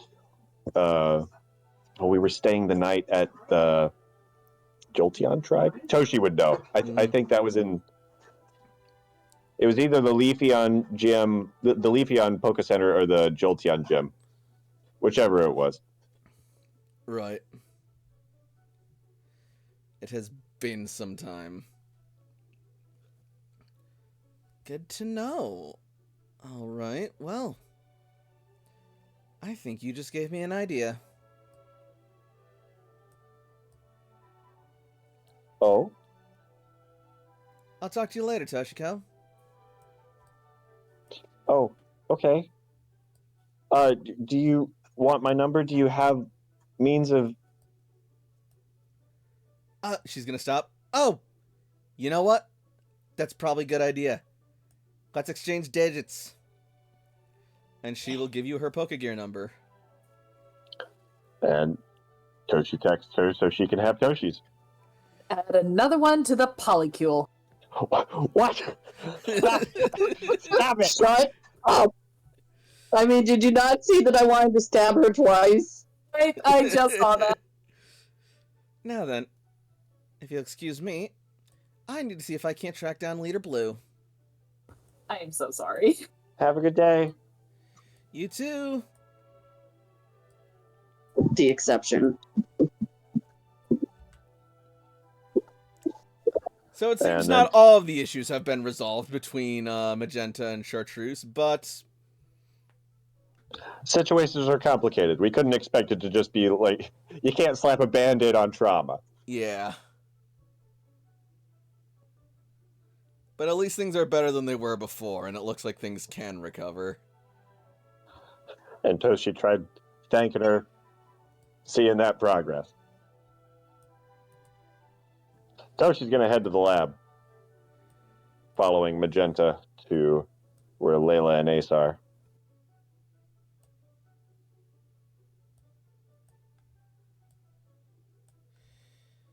Which, on that note,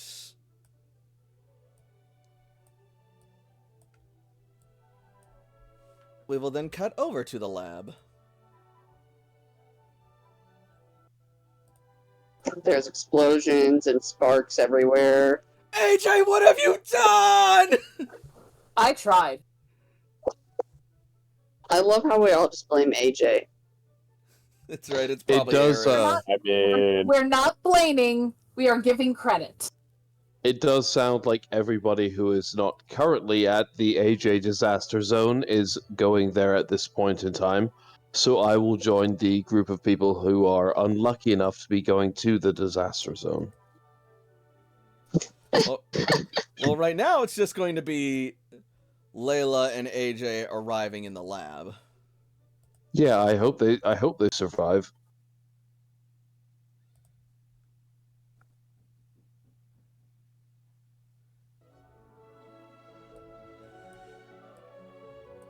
So the two of you will make your way inside the laboratory.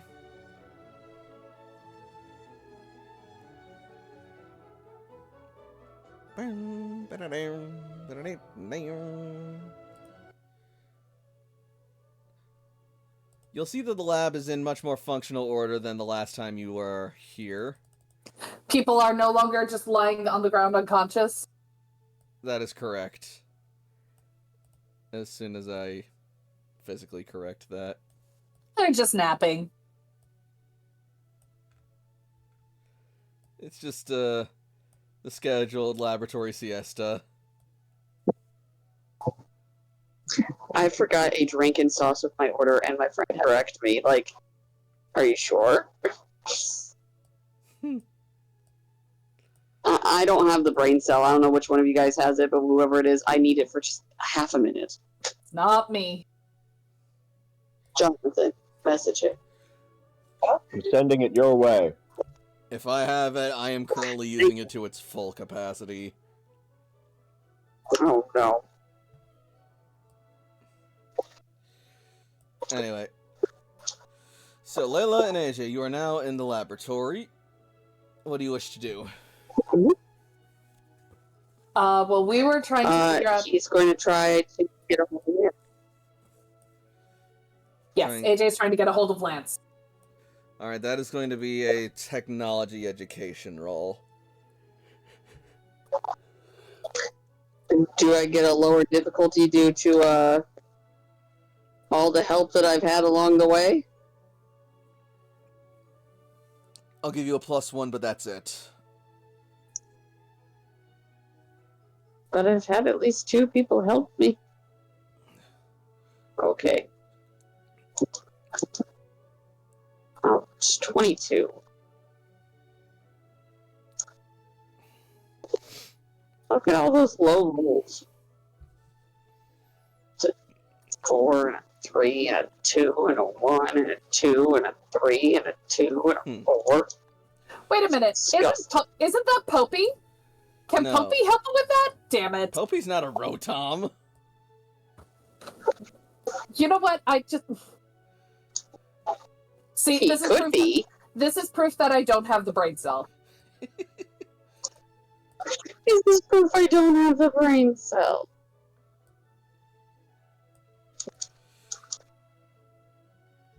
Alright. You think you can, you know that you can isolate where the signal came from, and you pinpointed to being, from the Indigo Plateau. Which is where the Pokemon League is, located.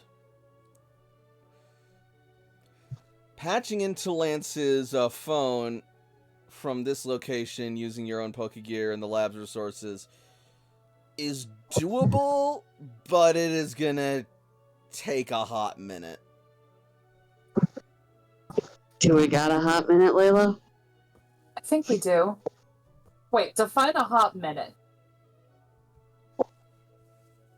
AJ's just gonna, give her a look like the results can vary. You probably got 3 hours till lunch.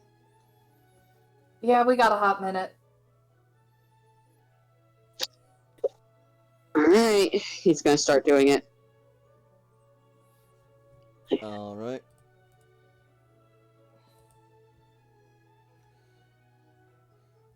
So, as AJ gets to work,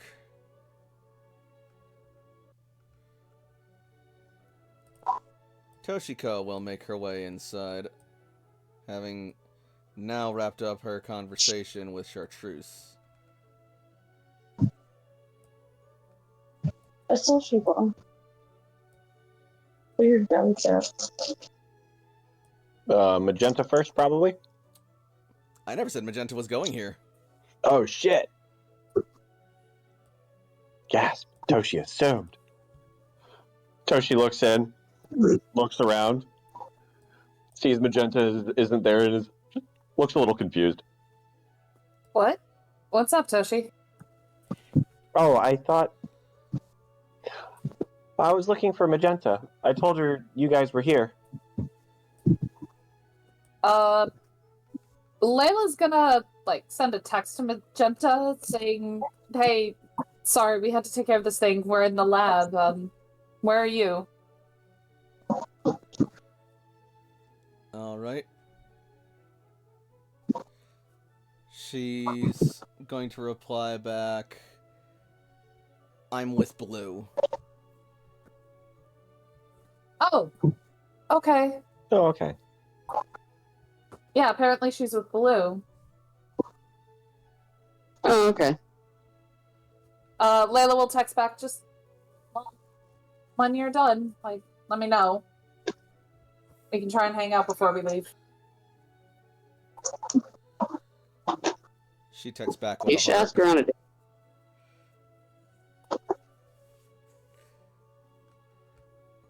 AJ, you will see that she I'm just replied saying. with a... AJ, you will see she replied to Layla with a heart. Yeah, ask her on a date. Just the two of you. A real date. Okay, hang on. We only have, a few hours. I don't think I have time for a date. I will make time. You can have lunch together, a nice little picnic instead of eating with us. I mean, It's your last time together for a while. isn't a date just, hanging out with them? What is wrong with you? Am I wrong? You have to woo them. No, a date is more personal. It's like getting to know. It's at the intimate time. I think I'm past the wooing stage, and I'm at the part where wooing has happened. I don't know how I wooed. I'm pretty sure I wasn't the one who wooed. I think we just skipped the wooing. Well, maybe you should do it during your date. At which point, Jakob, you said you were on your way to the lab too? Or was that a joke? I was indeed, but this is relatively juicy, so if Jakob hears this, he's going to walk his way up slowly while listening. You come up and hear Layla say, I thought the wooing gets me to the dating. If we're dating, why do I need to woo? That's Because exactly that's the whole what point. I hear, and go slowly when I hear that going, I need to hear some more details right now. You gossipy bit. That's the whole point. Like, that's the whole point of a relationship, is you are constantly wooing one another. Otherwise, you just get old and bored. Is that what you're doing with just Cece? Because different. Each couple woos differently. It's an Sometimes for me, it's time catching a and water energy. Pokemon. So, okay, hang on. But what is it? Nobody tells me what it is. Just He be just yourself points and at have Toshi, lunch like- with her. Yeah, that was the idea. So why am I being told no, that's not enough? No, I'm saying it is. It's a getting to know type of process. It's a, as Toshi said, investing time and energy. Knowing what each other likes. I mean, she likes fighting types. Okay.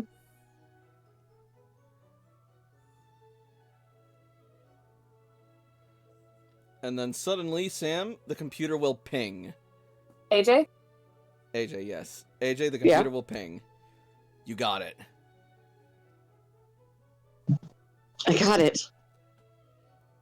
You probably don't have much time before someone realizes what's up, or some security system does something to lock you out or something. So you're gonna want to move as quick as you can to get what information you want from. Layla, just tell me now.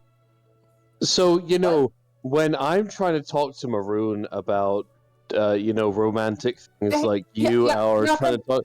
I'm sorry. Can we pause? AJ, what you said sounded urgent. Say it again. Now.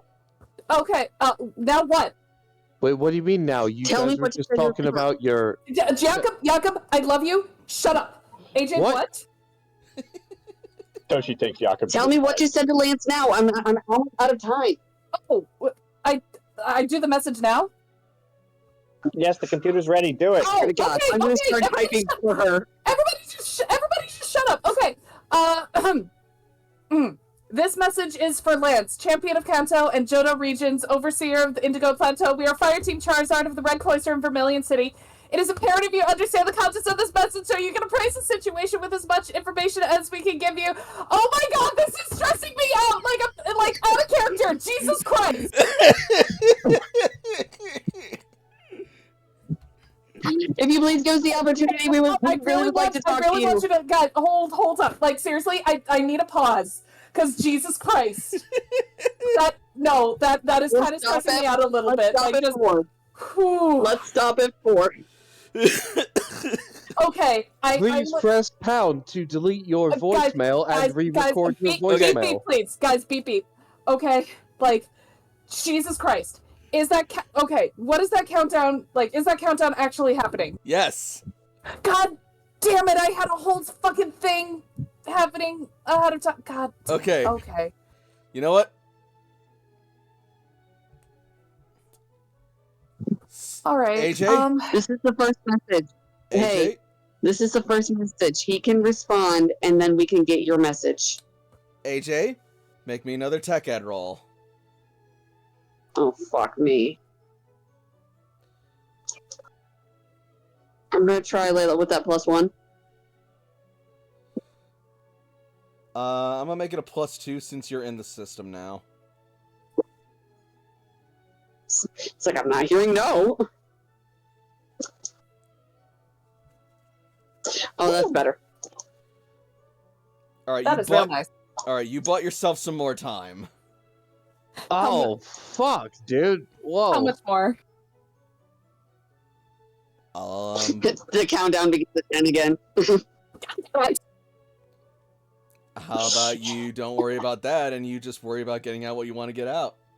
Okay, alright, okay. So, anyway, it is He's typing super quick. it is imperative that you understand the contents of this message so you can appraise the situation with as much information as we can give you. First, the woman you believe to be locked in the Frostlass chambers is indeed Cynthia. However, we have reason to believe that it's her physical form, that while it is her physical form, that is not the champion of the Sinnoh region. We found Cynthia emerging from an Ultra wormhole, and she was followed by Ultra Beasts in pursuit of her. We believe Cynthia might be possessed, though who the possessor could be is one of two possibilities. One could be the Ultra Beasts who were pursuing her and her team through Ultra Space, and given her exposure, that seems a likely scenario. But another possibility stems from our own experiences in the New World and our encounter with the ghost of Agatha, your former colleague. She was recently in league with the cult of Giratina in an attempt to exert her power over death.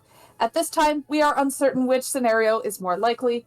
I also understand we are going to be throwing a lot at you, but I only have a limited time, so apologies.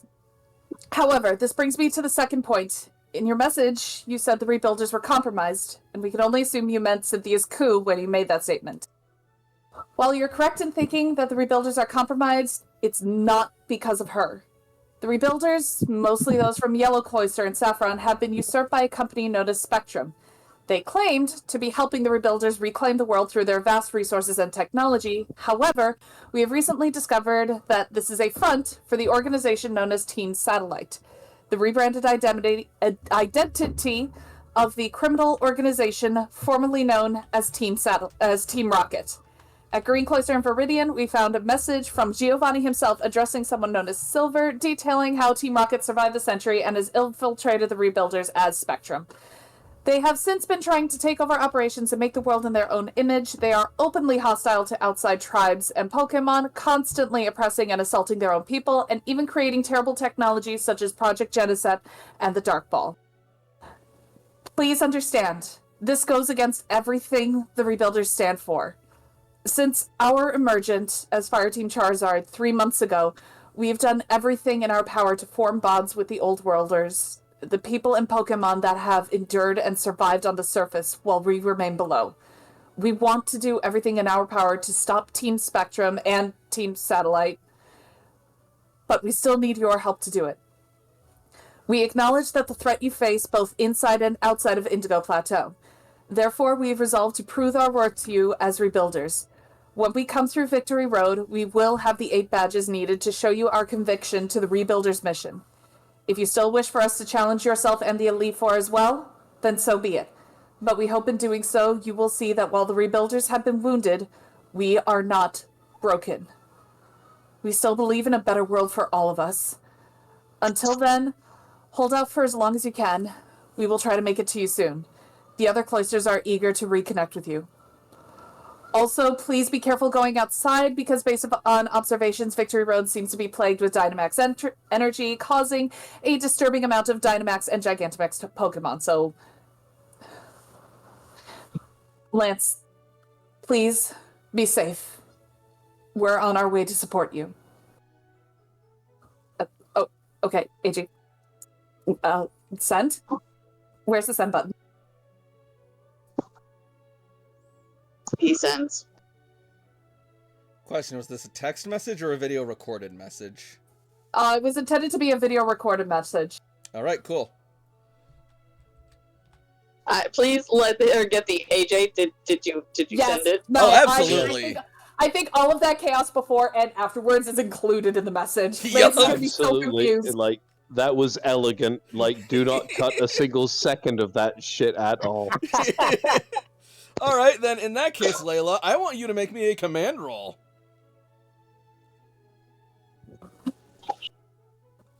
can I, through a weird twist of fate, say that AJ has assisted me in this? Absolutely. I don't care if it's even just like one. I'm the geek. Hold on. Are we nearby when this I recording agree. happens, or are we Yes. kind of sectioned off? Okay. Oh my god! Let me help you with that. So anyway, here's your boy Jakob with this thing called "Let Me Help You with That." Sorry, Your I entire heard roll. I heard AJ first. Nope, Jakob do it. He has more Yeah. command than I do. I'm Fair also enough. going to say that Jakob is going to be more fit to do it because AJ's assisting with this roll, so it's a little weird. Oh, that's right. AJ is assisting. Reroll that bad boy with a +8. Got it. Oh my god. Ow. I mean, like, that's not bad, but the +9 makes it bad. Jesus Christ. Mm-hmm.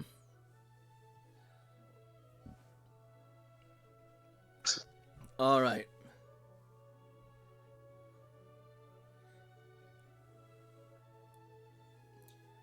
Okay, well, So- that's... Fortunately for you, you are able to finish recording that message. Ace, make me one more tech ed roll. I like to think that the beginning one, the 16, was her in the beginning when she was stressing out, and then the bottom one was the actual one. Yes. Do I still get my +2? Yes. Can I convince you to just up the ante and say +3? You cannot. Second verse. Famous first. 22.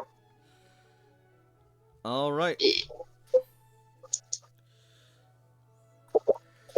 You think that the There's a line in message... there, I'm pretty sure there's some misspelled things. So you think that the message, with its length and even with all the chaos in between, should be just enough to fit and send through, without clogging, without worrying about memory constraints and whatnot. And you should be able to get it through even through the firewalls of Pokemon League cybersecurity.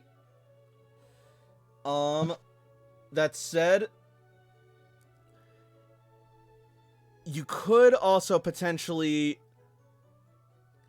cut and trim it down, but your window is closing.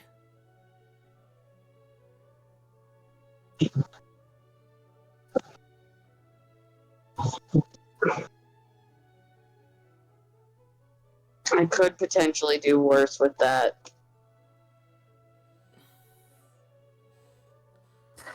You know what? Given the Sure. circumstance... I looked at time. Should I cut it? If this is the best that we can do what'll work best.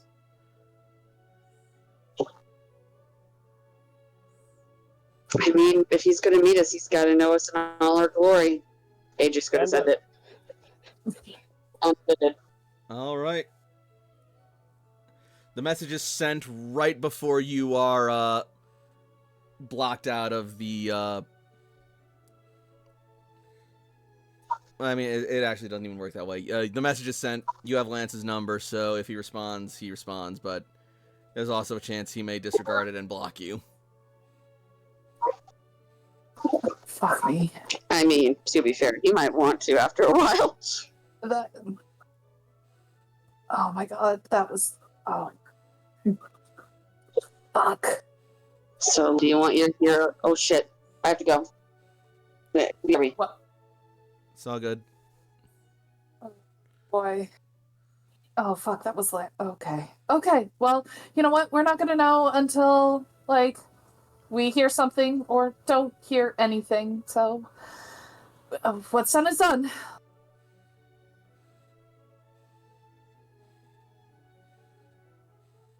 Okay, so, what next?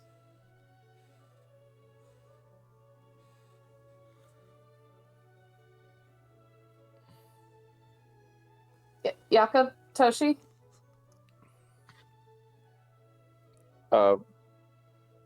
Well, we've got a couple of hours to kill before lunch.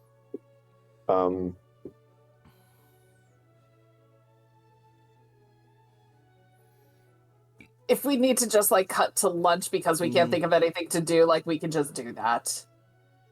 Yeah, otherwise it's been pretty relaxed over here.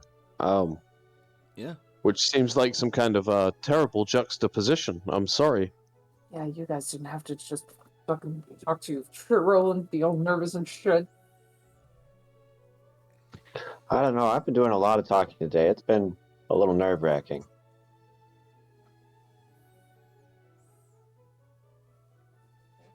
But yeah, not to compare. All right, yeah. So, since we are currently down a Strider for the time being, for understandable reasons, I suppose we will just cut to lunch for the time being. For now. If there's nothing else left that anyone else needs to do that's pressing. We could cut to Layla and Magenta at lunch. I mean, yeah. Sitting at the same table. Ew. Alright. So, Layla and Magenta, where are you meeting for lunch? I mean, I imagine, like, in the cloister, like, there's no other place that Layla can think of to have lunch. And Layla's kind of dumb, so it's like, okay, we'll have lunch in the kitchen, because that's where we always have it. Alright. That's fair. Simple, effective. Appropriate.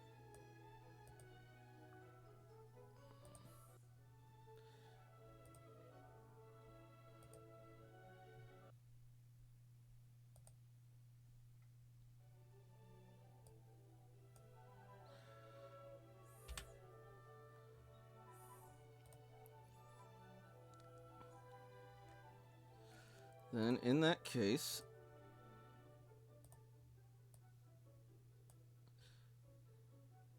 you will find Magenta waiting for you in the cafeteria.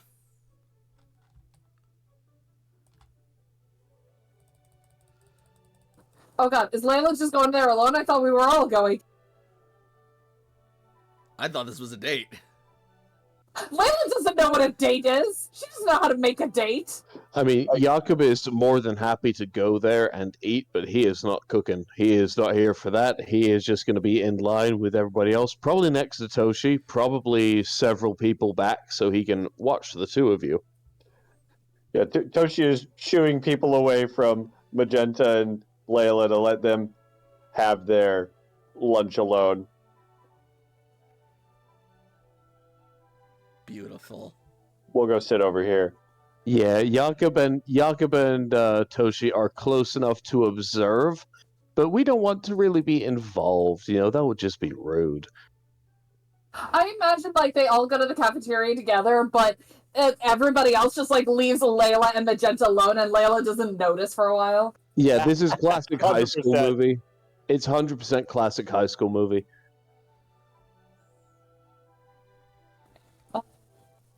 I mean, she'll... There might be some fussing from AJ because he wants to watch this.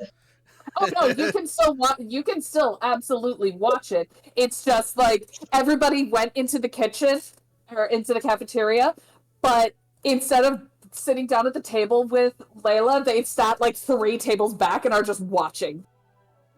We're being supportive friends. We're not creeping. Also, I like hobgoblin to the door for her. Gonna mute because I'm gonna be so loud. That's Damn fair. it. Okay. Hey Magenta. Hey. How was the lab? I mean,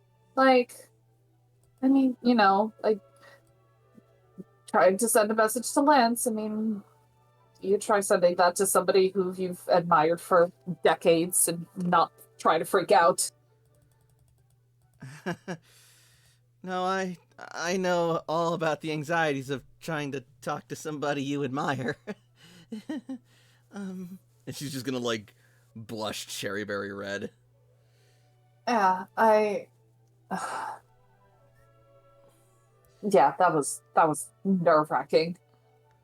So, what did you tell him, if I may ask? Well, I mean, he thinks the rebuilders are compromised, and in a way they are. Like, trying to get him up to speed with literally everything that we've learned in the past. Try condensing about 3 months of information into, what was that, like a 2-3 minute monologue? I don't know. Oh, okay. Do you think you did? I mean, do you think you got the message across? I hope I did. I'm sure you did. If anyone can get through to Lance, it'll be you guys. After all, you guys got through Red Steel and even those ninjas.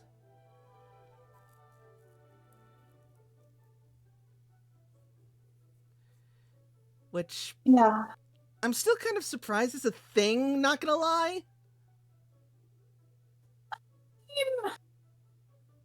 Well, I can and I can't. I more expected it to be like a New Worlder thing, not an Old World thing. I mean, I guess, like, the closest we got to ninjas are, like, maybe the Sandshrew and the Mandibas tribes. I'd say more the Sandshrew tribes, because they like to do ambushes more. Yeah, no, this is kind of different. I mean, well, either way, it looks like we're going to be going for the badges and then heading back up there. How did your thing with Blue go? Oh, it went well. Turns out Chartreuse actually had a similar idea to me, but I guess I kind of got there first. What was the idea?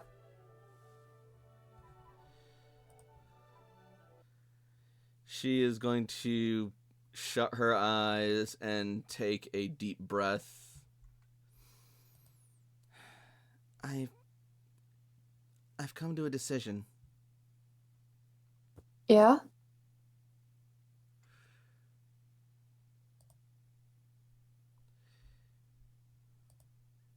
I'm going to go on my own Pokemon journey, just like you and your team. On your own? No, of course not. I mean, I know I'm no slouch, but even you guys have said you couldn't handle it alone out there. And the world's not the same as it used to be, but that's part of our mission, isn't it? We need to rebuild that world, and we need to work to try and make it safe enough for kids to go on their own Pokemon journeys again, be it with friends or on their own. And you guys have been doing so much, and it's inspired me so much. I feel like I have to go and do my own part. So, I asked Leader Blue if I could be paired on a fire team with Crow and Chartreuse. You're going with both of them? Of course. They're my friends. I mean, are you and Chartreuse gonna be okay? I mean, I guess you could say we have a lot of rebuilding of our own to do, but it's not going to happen if we're apart. I guess you're right. Either way, I'm happy for you. I'm so glad to hear you say that. It's just,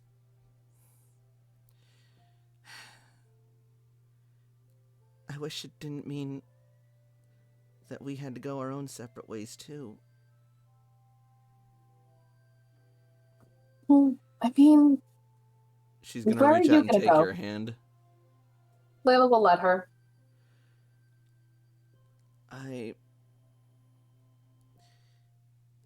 Well, I was thinking I'd follow in Fireteam Flareon's footsteps and head out past Moon Bay over to the other side of the region. And from there, who knows? I guess wherever the wind takes us, wherever we're needed.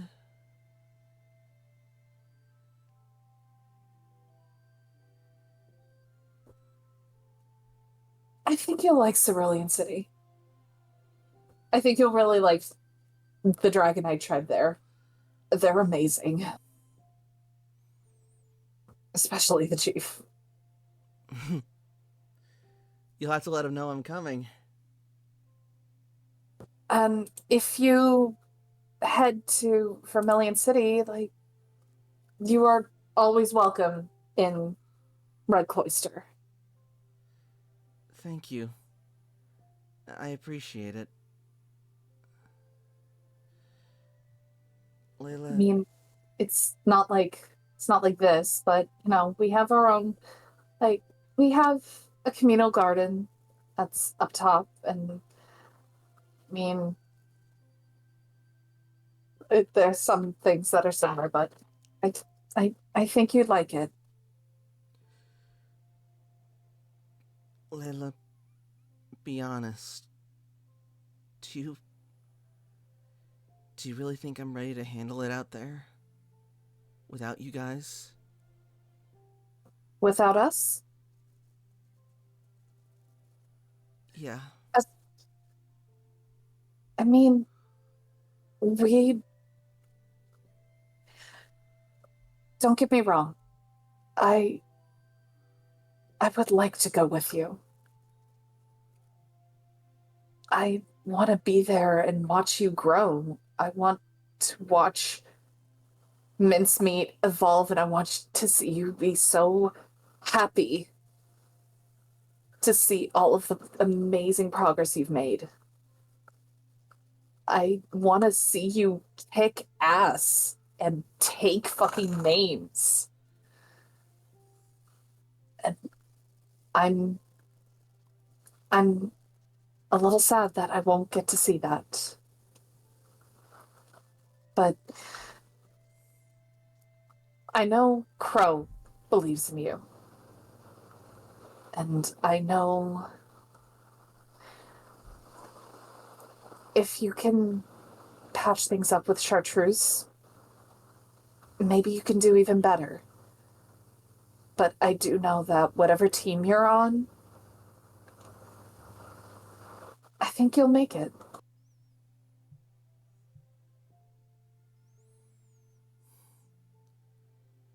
She's gonna nod, her eyes welling up with tears. Okay. Thank you, Layla. I needed to hear it from you.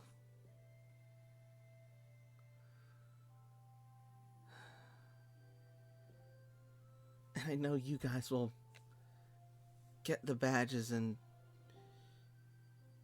save the Pokemon League. And save Lance and the Elite Four and everyone.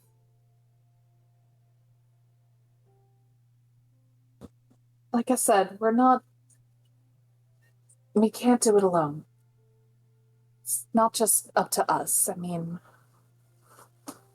a lot of the effort that we got in Pewter City, it wouldn't have happened without Fireteam Flareon and Fire Cloister down in Cinnabarctica. We wouldn't be able to have contact if it wasn't for Fireteam Blastoise. I mean, we don't even know what's going on at the Sevi Islands, and we wouldn't if it wasn't for Fireteam Venusaur. I don't know if you guys have any other fire teams that are out and about in the world, but... Yeah, actually, we have a fire team currently out looking into the Palatown Restoration Project. What fire team is that?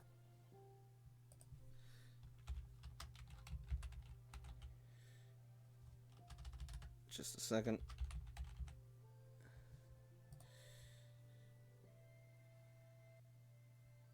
If that was fire team Blarion, would that be fire team Jolteon? Yeah, that's right. Fireteam Jolteon. Oh, are those the only teams? No, Fireteam Vaporeon is currently looking out for the Pewter Bay Outpost Project. Or the Moon Bay Outpost Project. Oh, that's them. Yeah. So, well, if we're still going in order, then Layla's gonna like zoom through her Pokedex and be like, So I guess then that would make you Fire Team Porygon?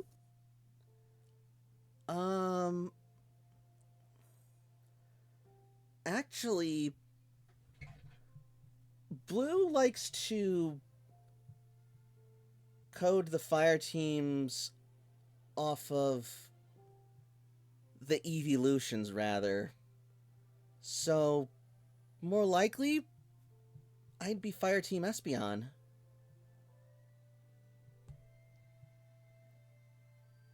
Has a nice ring to it, don't you think? Yeah, actually sounds kind of awesome. Do you know who else might be on your team?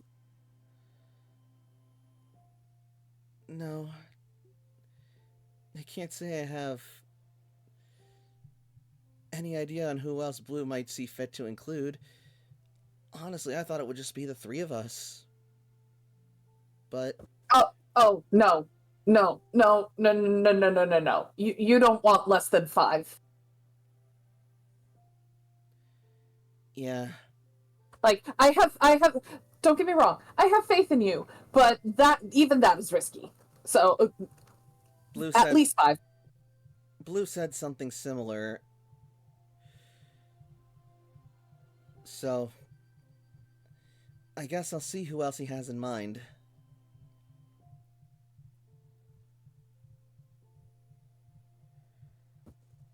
Well, I guess whoever it is, I hope that they can be as kind and friendly to me as you and Crow have. well, I mean, like,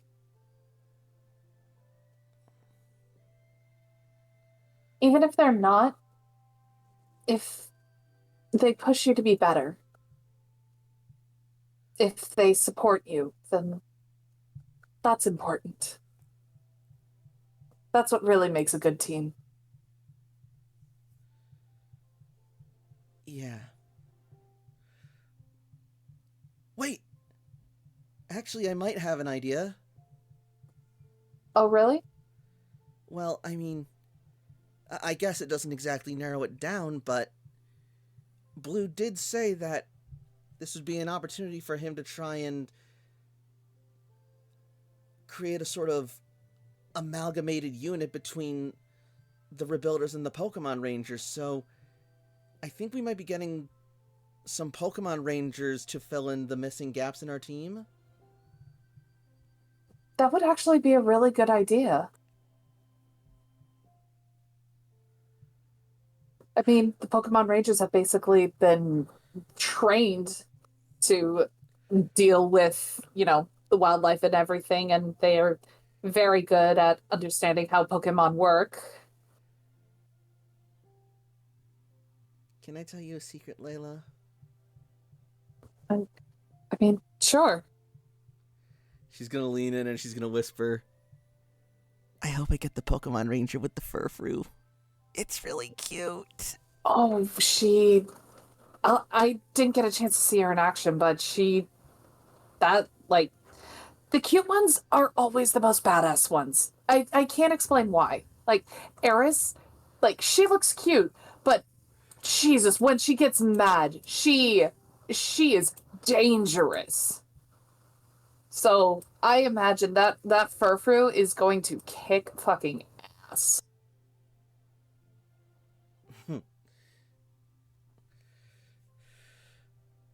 If we do get that, then that'll be great. I think we'll be in good hands. Or paws. Oh, you're gonna do fine out here. You're gonna do just fine.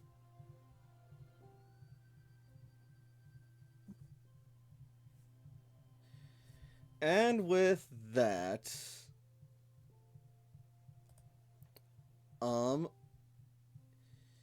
Strider, are you with us? They also had to BRB. By the way, I am just literally imagining everyone at the table with fucking, almost like with binoculars, just like peering over the table. Just I watching am. Layla and I'm so sorry. I was listening, but then something very interesting happened in the game that Shay was playing, and so I'm like, BRB, hold on, there's tea. No, it's totally fine. I was just asking because I might jump over to Layla and Sam next. Layla and Sam. Sam and Cece? Cece and Sam, yeah, that's what I meant. Okay. Yeah, I'm good. I'm here now.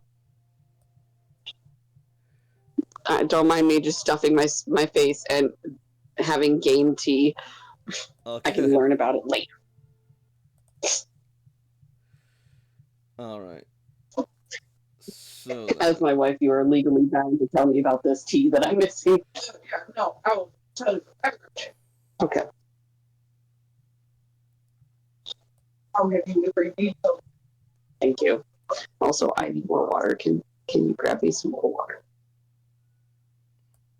I need more water. Mine is gone. I am parched. I shall dehydrate. You shall not dehydrate. Dehydration. That scared the shit out yeah, you know what? Actually, let me just make it a big part of the Pokemon. Turn down just a 10 bit more. It keeps picking up Paimon. Small people. Thank you. It's her high ass voice. Alright. We are actually going to put... Is it cold? You guys over... No. Never mind. Actually, no. I think I have a matcha in there. I'll tell you if it's yucky. There's no water. Let me tell you if it's yucky.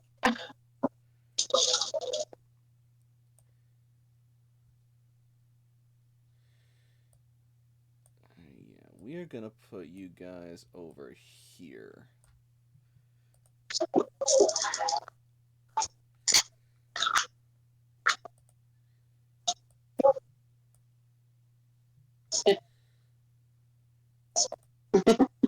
That's the weirdest thing I've said to you, though.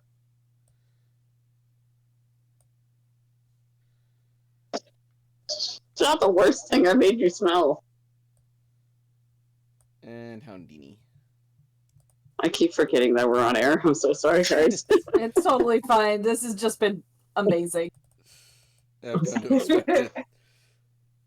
Alright. Congratulations, you now get an inside look to marriage. Indeed. Mind you, I didn't. Why? Just dump it, dude. I have to swallow it. Alright, moving on. Why would you do that when I said I clearly made a note?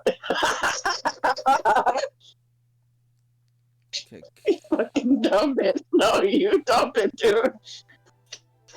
I didn't do shit. You did it to yourself. You remember when you said if your friend jump off a bridge, would you? You clearly would. Anyway. I'm sorry. I just submitted psychological torture.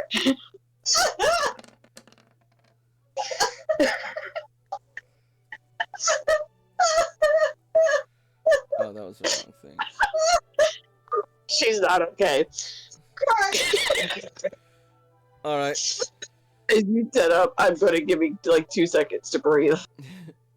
While you're catching your breath, roll me either general education or Pokemon education.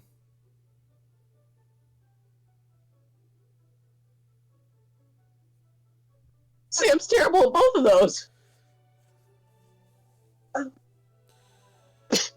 want you to look at me.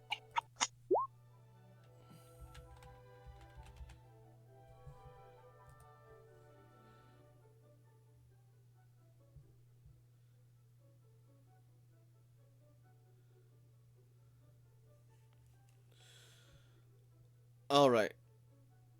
So, between you and Cece, you are able to dig up a bit more information about the Pokemon League that you guys did not know before, namely surrounding its history. In that, it turns out that shortly after,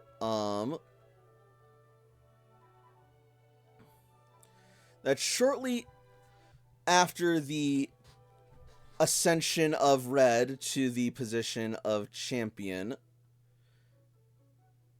and his departure,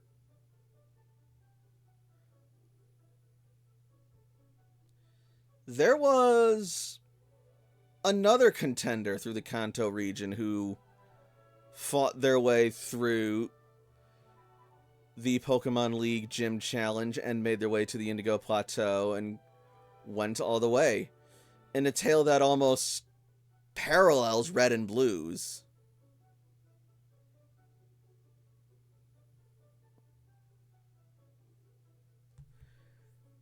Only the major difference is that they didn't do it alone. There was a team of a young boy and a young girl named Chase and Elaine. And the two of them both used a Pikachu and an Eevee as partners respectively. And the real interesting thing is that neither of their partners were able to evolve, but also seem to possess abilities unique to them as Pokemon.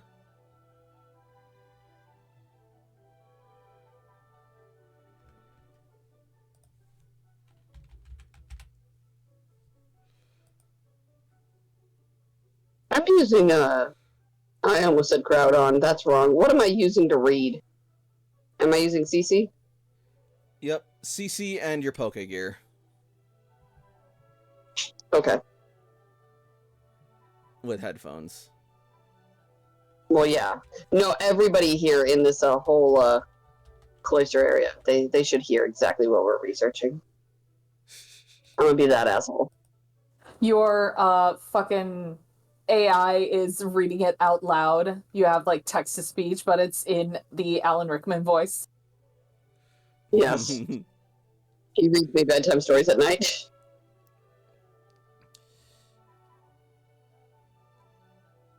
In any case, so these two battling together through the Kanto League made their way into the Indigo Plateau and challenged the Pokemon League. One by one, or rather 2 by 2, they fought their way through the Elite Four until eventually they arrived as champions. Or at least they would have, were it not for the prior arrival and victory of their own rival, Trace, having quickly ascended to the Pokemon League champion, much in the same way that Blue did. And much like with Blue, with one epic and final bout, Chase and Elaine managed to become the first champion team of the Kanto League. This, however, created a weird problem for the record, so it occupies a weird place in the Pokemon League history.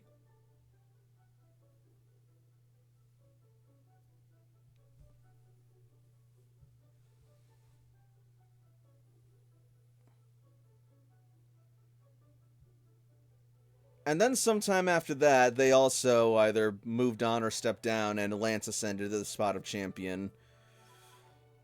Whilst the Indigo League's Elite Four also received some new blood as well, in the form of Will and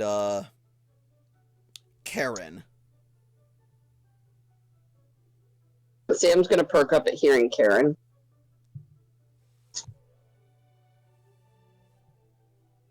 As Agatha, well, they say that she retired, but it's more like she just disappeared. And Lorelei stepped down to pursue other goals.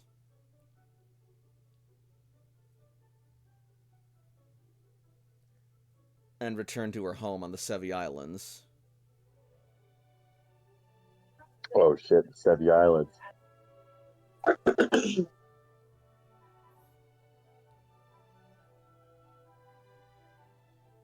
Hmm.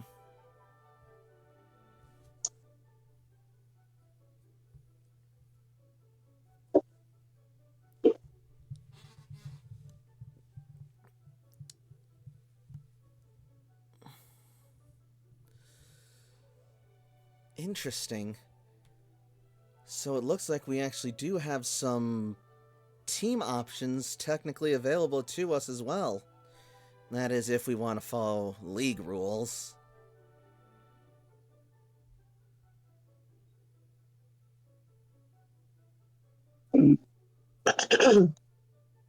Instead of badges, we, as I also die, we challenge the Elite Four. Is that what you're saying, or what do you mean? Well, what I mean is, gym battles apparently can accommodate 2 people instead of just 1. Judging by this history, it's unorthodox and uncommon, or it was, but it's not impossible and not unaccountable.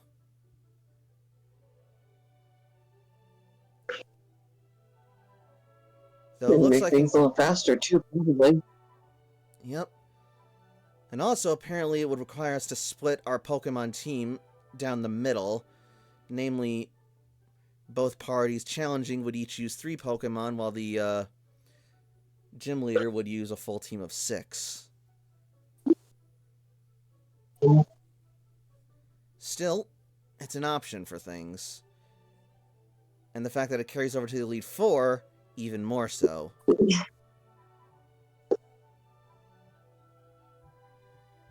Well, hopefully, we all know each other enough and what our Pokemon are like that it should be doable and even strong. But it's the fact of planning it out. I agree. Every battle is all a matter of approach and execution. And unfortunately, Sam needs water. Hmm. And unfortunately, we are not going to jail. Shut up.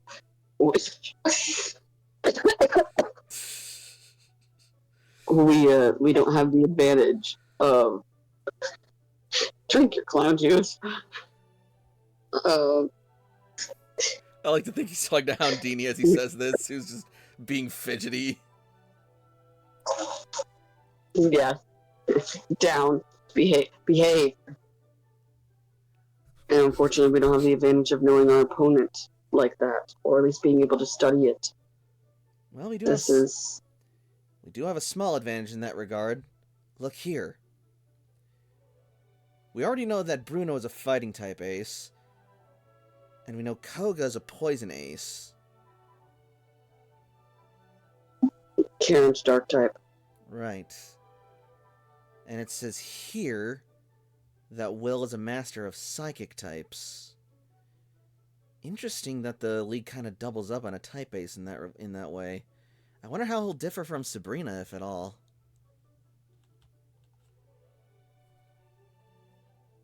Hmm.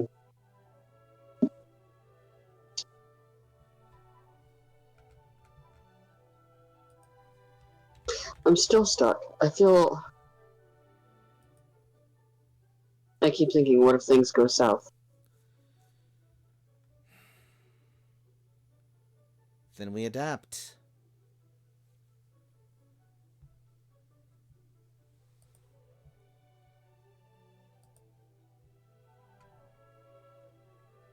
Alright. So Jakob is going to challenge Brock. Yep. Your loud one is going to challenge for the Thunder Badge. That's right. AJ is going to challenge Commander Surge for the Thunder Badge. That leaves the Rainbow Badge and the Marsh Badge. Right. Toshi's going for the Marsh Badge, given her family connection to Sabrina, and apparently a way that her mom can arrange something. Or at the very least, get the Marsh Badge. But as for the Rainbow Badge and the Volcano Badge, we may have to rely on the other fire teams for those. Or rather, ideally, we can rely on them for those. Will they meet us on Victory Road? That would be the plan.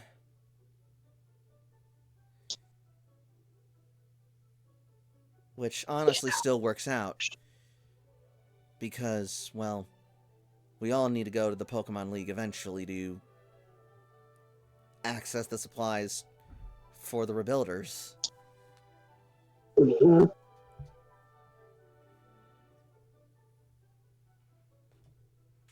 Fair enough.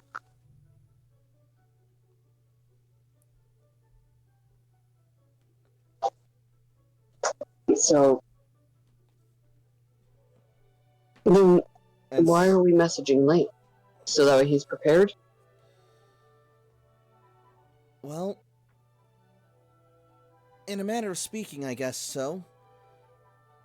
It sounds like we want It could to also let him know that the rebuilders aren't completely compromised and that there are still those of us out here fighting for the purpose it was initially established for.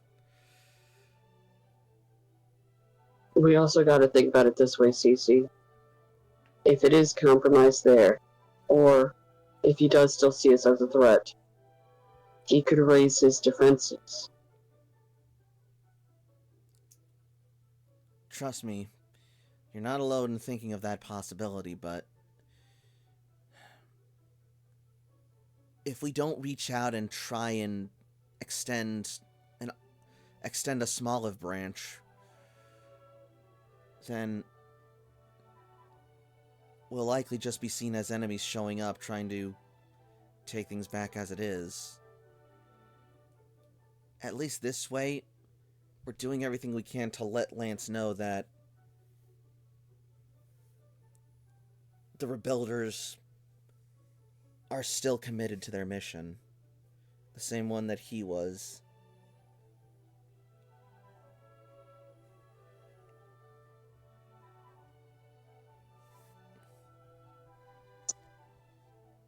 Don't think that I don't have faith in you guys, because you know that I do. You know I have more than enough faith with you all. But I'm going to try to think of a backup plan, or anything in case this thing goes south. Cece's going to smile and, platonically take Sam's hand and, give it a friendly squeeze as she says, "Honestly, Sam, you and I are in agreement on that front. My dad always drilled a saying into me when I was growing up. Hope for the best, prepare for the worst."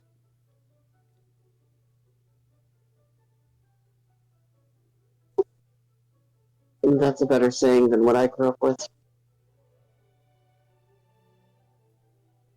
I would imagine it is. What did you get? Always prepare for defeat. Overcome.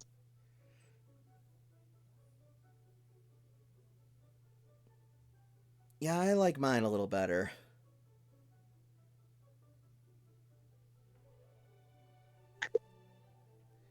Anyway, we should probably grab lunch with the rest of the crew. We've been at this a while, and I'm starting to get a little hungry. Besides, we don't need any more of my negative ideas. And to be frank, I think I've had enough about the Elite Four. At least for today. Suddenly you'll hear Houndini start to sort of like bark and snarl. Houndini, quiet! We're in a library! Huh? I think I see what's got her all stirred up. Excuse me. He's gonna put a hand on her, and he's gonna try to listen, like tune out the. Mm-hmm. Houndini will quiet down. Tune out the. She saw a picture of Karen and... Well, Karen had her own Houndoom beside her. She is a dark type. I vaguely remember her team. I think she had a Tyranitar too.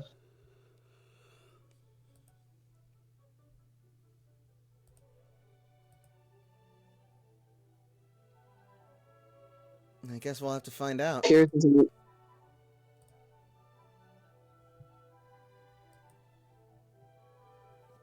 is another one that I'm studying a lot. Pierce? Yeah. Walking, talking. Oh, yeah. Apparently he was one of the Galarian ones, yeah? The Galarian gym leaders? Yeah. Well, thankfully... But right now I need to focus. Yeah. Thankfully we can I really hope save worrying about him and his fights for when and if we ever go to Galar and find him frozen somewhere. I already have one battle. I'm not really sure how I feel about meeting Karen. And as you get to the threshold of the cafeteria, you will find Layla and Magenta sitting together with a sort of like intimate glance. He doesn't know that. I know. He doesn't. But he hears CC like cooing, like It's a regular glance. What are you talking about? What do you mean? It's a completely normal glance. Completely normal glance. What do you mean? totally.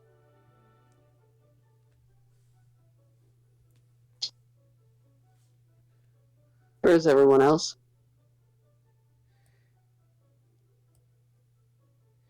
End of the cafeteria, due west. Are they Or spying? east. A little bit.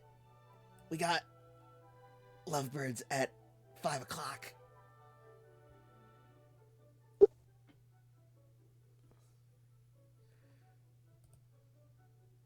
Why are you whispering? I like to think that she's actually whispering and Sam's like talking in a normal voice. Yup.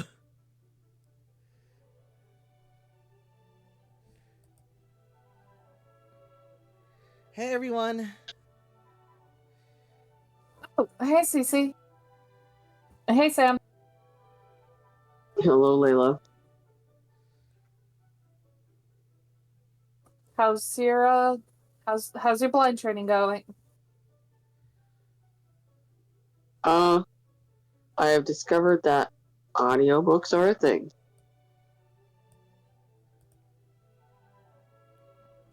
Is your guy like Reading is your AI reading it to you?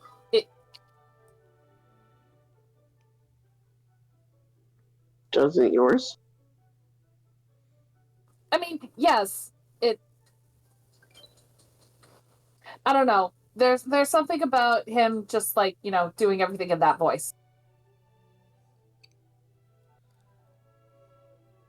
Okay, Layla, good talk. Sorry. Why is everybody avoiding you? What? And then Layla finally looks over to see Jakob and Toshi and AJ over at the table. It's like, oh my god. So she waves. AJ holds a thumbs up like, yeah! Jakob is busy writing out a text or an email on his Pokedex. Magenta's gonna turn around, blush deeply, and sort of like sink into her seat. Jakob, are you writing fan fiction about us? No, I was actually sending a message to Brock to see if it would be okay to spend some time talking about when we're gonna fight.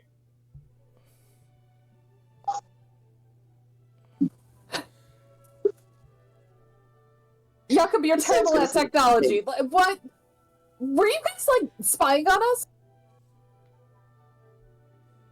No, I was... What? Are you okay? Are you? Yes, I'm sending a message to Brock about trying to schedule a fight. He only got one sentence down, Layla.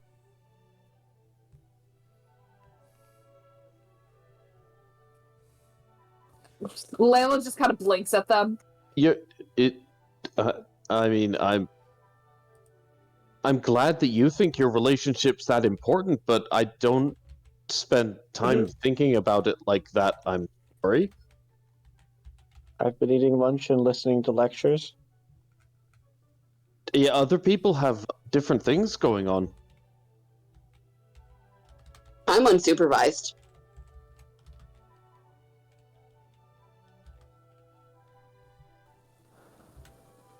Right. Okay.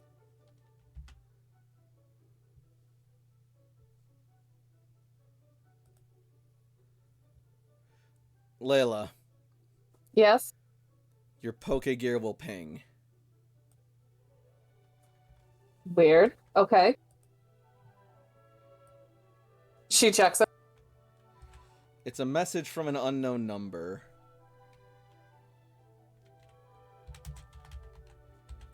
What the hell? Layla will open it.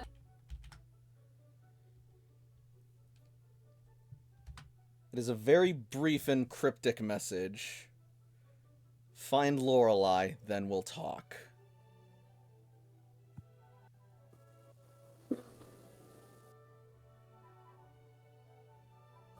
Who's... Hey guys, who's Lorelei? She was one of the Do we Elite need to Four, roll for that? Ice type. No, you literally just researched that. Oh, then Sam will start casually info dumping Hell everything. yeah. Hell yeah. Wait, Just non-stop. Just straight, just keep going. holy shit. I think I just got a message from Lance. That's when AJ jumps across the table to look. Acrobatics Literally just roll. Yes. That was Sam. That would have been so bad. Somehow Sam still succeeds. So you're going to 28. just like leap. So you're just gonna like leap up into your seat, spring off of it, parkour off the table, jump over the other table with a flip, over the ranger. She watches her jaw agape, rice falling out of her mouth from the rice ball she just took a bite out of, and you just land at the other table in front of her. I'm gonna lean over and try to match numbers.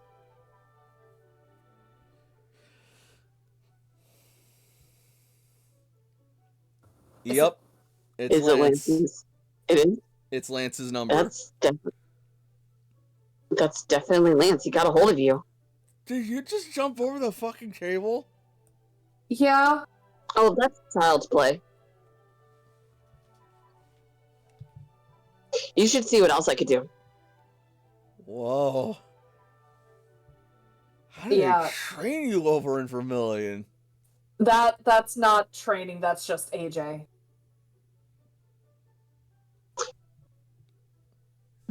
Part of me wanted to say, I have ADHD. I mean that too. It gives me magical frog legs. Boing. Do it again! Shouts this kid over here excitedly. Oh my god. No, AJ. He would if Layla didn't stop him. Okay. Would Lou happen to know what happened to Lorelai? Like, Also, AJ, as you're comparing Layla's Yeah. The number that Layla got, you will also see that Surge did in fact message Layla asking for her to call him when she had a free moment. oh shit, I forgot about that. Yeah, you should probably do that. What? Oh, right. Before I do, AJ, I have something for you. So Layla's gonna pull out a USB drive, and this is the one that Celine stole from the Spectrum base. Mm-hmm. Celine got this. She got this when she was in disguise at the Spectrum base. We haven't put it in a computer yet because we're not sure if it's bugged, but I mean, you're the most tech savvy out of all of us, so I figured you should have it.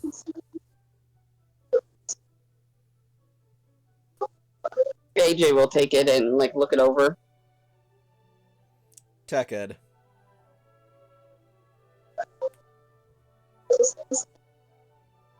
Why do I keep clicking on to Sam? 36. Wonderful.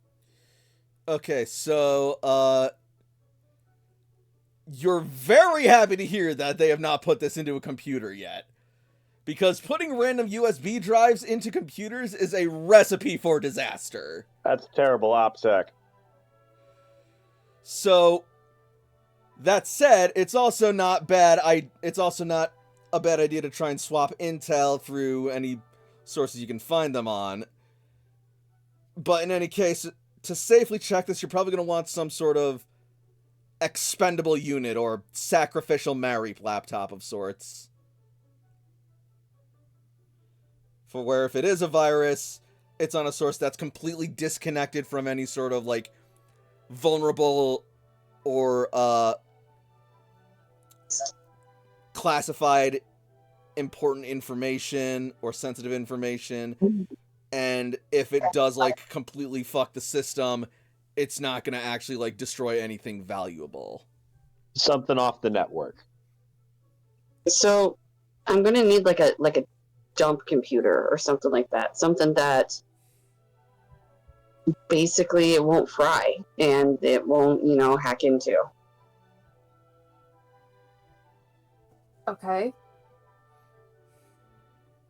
That's the other reason why, because we haven't really had access to that. I mean, there's a lab here. I'm sure that they have at least one prehistoric computer around here. It is a cloister. Said what I said.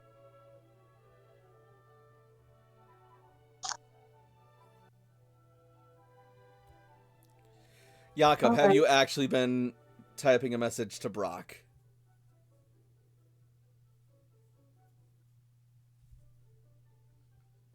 Not only has Jakob been typing a message to Brock saying that he would like to fight Brock, Jakob has been considering sending one to Surge as well. So far, he has only directly sent a message to Brock saying, "Hello, sir.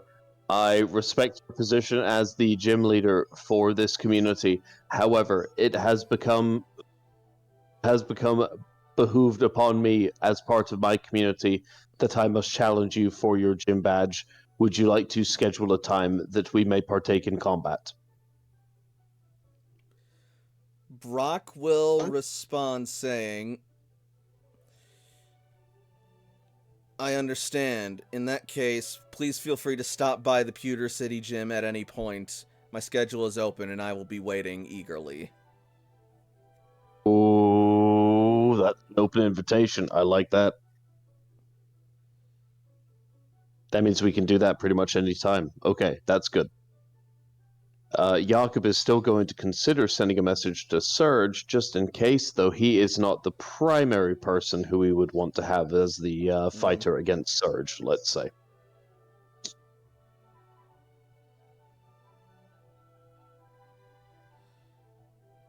Understandable. Jakob will actually see if he can send a message or try to get a call across Toshiko. Say what? To Toshiko. Hmm? Jakob is seeing if he can get a call across to Toshiko, and if she answers. Alright. Toshiko, your Pokegear pings. It's from Jakob, who's only a few Toshiko feet looks- away. Toshiko looks down at her Pokegear, looks up at Jakob, looks down at her Pokegear. Jakob Jakob. sheepishly looks down at his Pokegear and hits the end call button and looks over. I apologize, I got a bit distracted. So I think I may have an opportunity to go ahead and fight Brock. How are things going on your front there?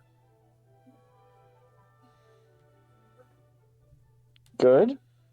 I'm listening to a lecture about the nesting habits of Oricorio. No, not with fighting Brock. I mean, or that have you considered what you're going to do as far as attempting to get a gym badge yourself? Oh, I need to go back to Vermilion and talk to my mom. Yeah, so is that something you've taken care of, or are we just kind of going to wait until we go to Vermilion? She said that she was preparing and that I should message her when I get back home, get closer to let her know when I'd be there.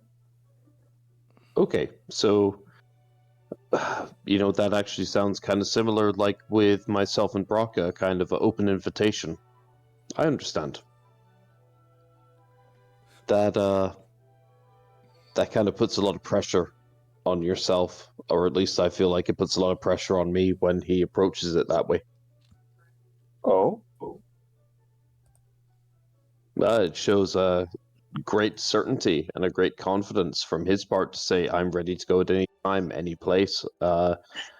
It definitely means that we have to bring the best game that we have to try and make sure that things go well, because they're showing such a level of confidence. He's a gym leader. He's been doing this for a while. I know, it's just, I mean, Are you nervous? at any time I go into a fight of this caliber, of course. I'm sure it'll be an exciting battle. I hope so. I hope it's a boring battle and I win very easily and it's not much of a trouble at all, but I don't think that's going to be the case. Doesn't seem likely. No, not at all. There's quite a bit of serious times ahead for a lot of us. We need to now, more than anything, really make sure that we lean on each other. And that we remember to take time for ourselves, for rest. That we didn't just immediately head out after training directly to Pewter City, that we stopped and spent some time and got some lunch that we didn't have to cook. Much as I love cooking with you, Jakob, God, I love cooking with you. Yes, but Sometimes it's nice not to. there's few substitutes for having a day where you don't have to do any work. Toshi smiles. And with that, Layla, did you want to call Commander Surge before you leave, or are you going to postpone that?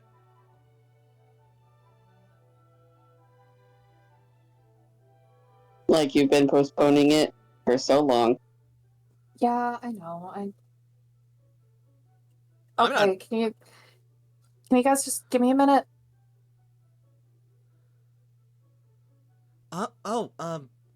Sure. Like Layla will excuse herself. Yeah, Where's take my your mouse? time. We'll, There. as you start to excuse yourself, you are going to feel Magenta grab your shoulder. Layla? Yeah?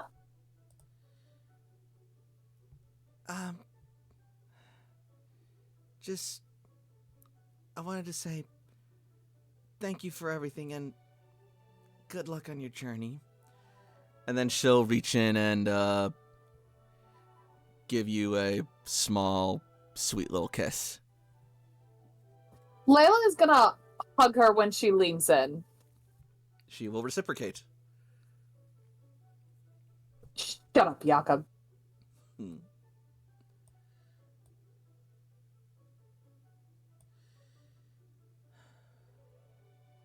You're gonna be amazing.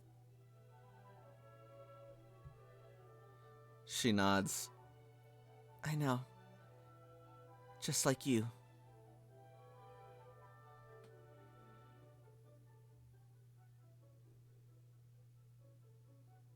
She There's a will. part of Layla that goes quiet for that, but she'll break the hug and nod and then head off. As Layla heads off, Magenta will briefly turn and face the party, saying, "Thank you all so much for believing in me and inspiring me and being my friends. I know you guys are going to do great out there. And I can't wait for our paths to cross again." And then she will bid you farewell and depart.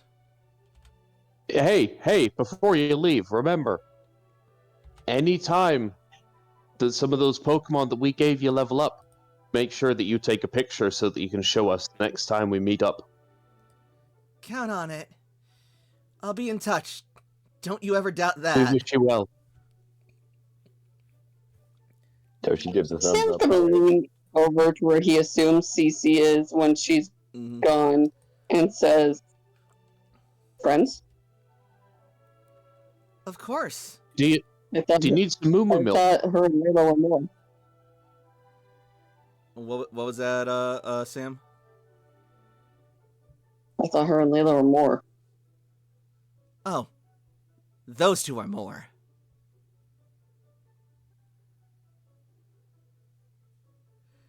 And with that, we will jump back. Calculations. And with that, we will jump up to Layla. Layla will rip off the bandage and call Surge.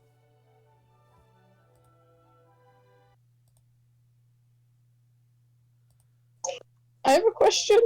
Sup? If it's alright with Nyx, can AJ try to listen in? Oh yes, of course. All right, stealth versus perception. Given the fact that AJ has been basically pushing this, she is assuming that AJ is going to try and listen in anyways. Fair enough. I won't mandate this. She's basically just giving the pretense of privacy.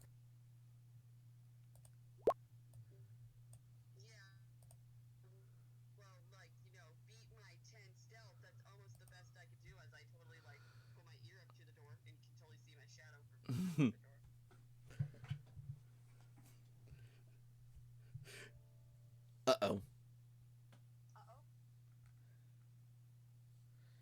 I think OBS did the whole pseudo crash thing again.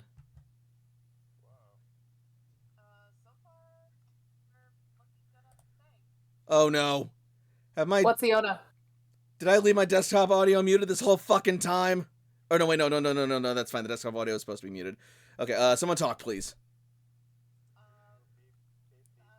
Okay. Okay. Okay, so this is fine. I can work with this. I think the other applications crashed with OBS, quote unquote, but the desktop is supposedly working, so hopefully this episode isn't completely ruined. Everything else is still fine? Yeah, the desktop audio is being picked up, my mic audio is being picked up, and I can carry the rest of the session like this, I think. I think we're good. Like, I just checked the stream and we can still hear everybody, so. Okay. Then in that case, I am going to carry on with this and hope this works out. Just a second. Calling Commander Surge.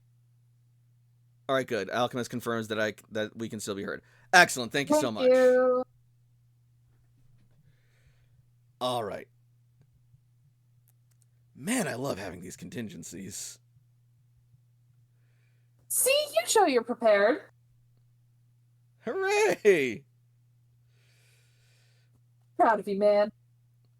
Calling Commander Surge. Calling Commander Surge. Calling Commander Surge.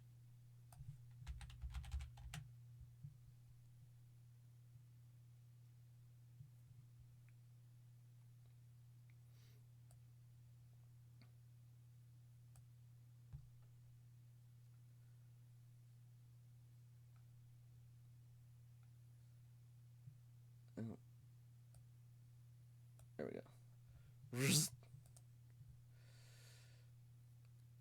This is Commander Surge speaking. Oh.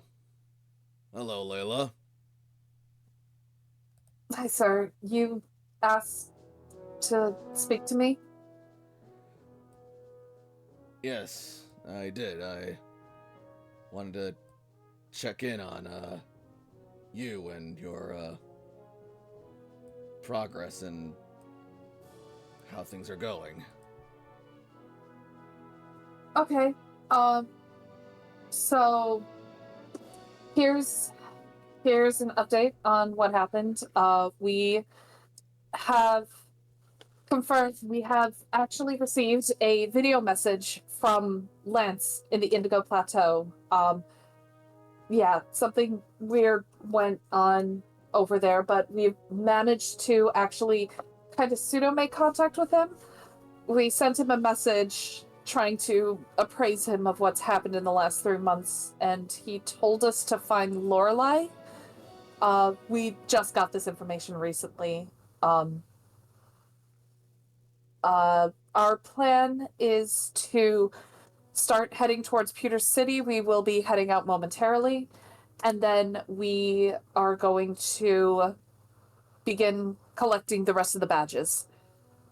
We will start in Pewter City. We already have the Earth badge, the March badge, the Soul badge, and the Cascade badge. Toshi will be able to have access to the March badge. We are going to get the Boulder badge in Pewter City, as well as fulfill a request from the Steelix tribe. And then I believe our intention is to head to, if we don't head to Celadon City, we are going to check in with Fireteam Flareon to see if they can acquire a badge. And then we are going to be heading down to Vermilion, where I believe AJ wants to challenge you for a badge. And we are hoping that because of Toshiko's ties to the former gym leader Sabrina, she will have a badge somewhere, and we'll figure out how to do with that. And then we're hoping that Fireteam Blastoise can help us out with the Volcano badge, although they just got this information, so they don't have much information about the Cinnabar gym leader, or the gym, for that matter. That is pretty much where we're at right now, sir. I see. Understood. Well, I've been briefed on some of the recent developments by AJ, but while I appreciate the update, I suppose I more meant, how are you doing, Layla? Like, you personally. This catches Layla off guard. It's... AJ like a quiet little fist bump, like, yeah. I mean, if you're not comfortable opening up to me like this, I understand. No, I mean, I know it wasn't at his full strength, but I still beat Blue. And He is going to go wide-eyed, and then he's going to smile at you. Congratulations, soldier. That is no small feat. Heck, even my old man got trounced by Blue. Layla will kind of smile at that.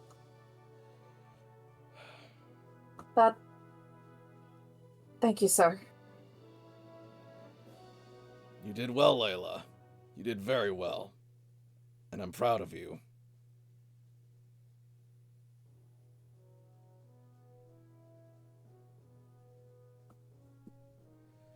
I'm glad I came here. This place was... It was good for me. Seems like it. You sound in better spirits and much better since what I've last heard of your missions. Yeah, well, I mean... When you beat arguably the toughest gym leader in the region, you can't really help but have a little pride, I guess.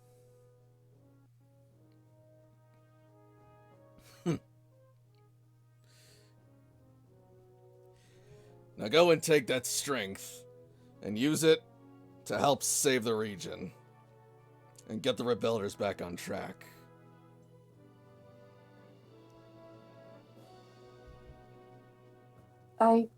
Yeah. Of course.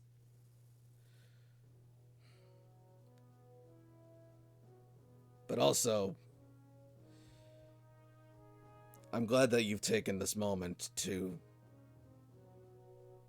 just celebrate for yourself and take care of yourself. You deserve it. You worked hard to get here, and even through any pitfalls and missteps, you never gave up. You always got back up, dusted yourself off, and got back in the fight. Even when you were scared, and even when you doubted yourself. You never stopped fighting, and that's what matters.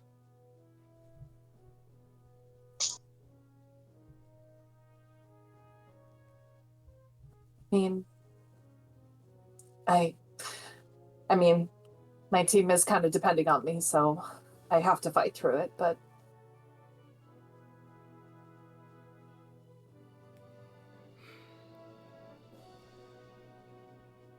It's never a bad thing to have others to fight for, but it's also important to have something for yourself.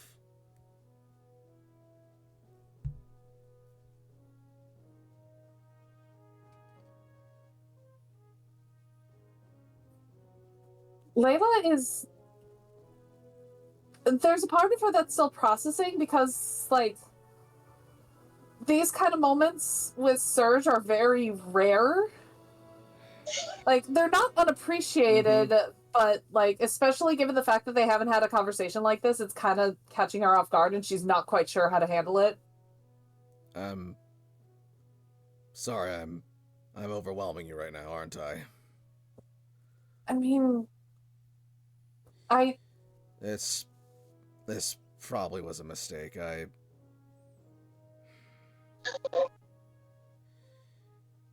I'm not trying to take a role that's no longer needed in your life, I should remember where we stand, shouldn't I?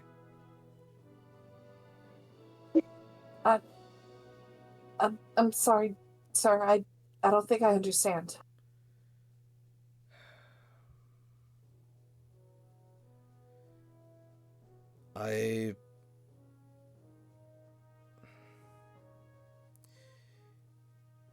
I guess I'm trying to figure out where we stand now that your family's back on their feet again, which, don't get me wrong, I'm overjoyed at that. The recovery and miraculous resurgence is nothing short of an overwhelming boon and joy for everyone. I guess I just don't know where that leaves me and you then, and if I'm just your commander now, or if you still want me in the way that I was before while your dad was bedridden.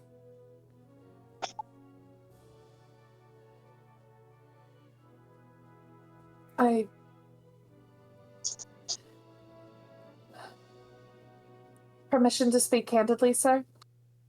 Granted. I kind of figured something similar now that AJ's in your life. I mean, you have a kid to look after. You have a kid you're bonding with, and it's amazing. You are so great for him. You should see what he's been able to do, the shit that he's been able to accomplish. You should be proud of him. Oh, trust me, he makes no secret of his accomplishments every chance he gets when he talks to me. Oh, good, he's still bragging. But also, make no mistake, I'm just gonna whisper, brag.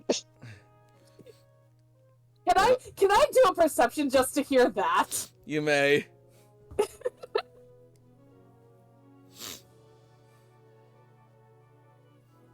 You hear it. Barely. Layla's eyes are gonna shift, and Serge will probably notice that, like, she heard something, but Layla's not gonna acknowledge AJ. Neither is Serge. Regardless, make no mistake that I am also immensely proud of the boy as well, and how far he's come, how far he wants to go, and how far he's willing to go to get there.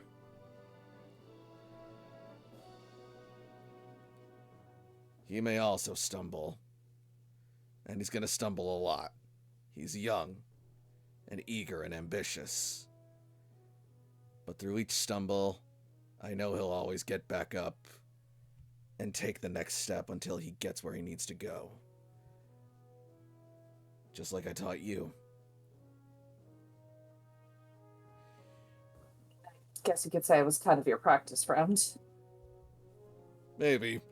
Then we'll also say you're a much better listener than he's ever been.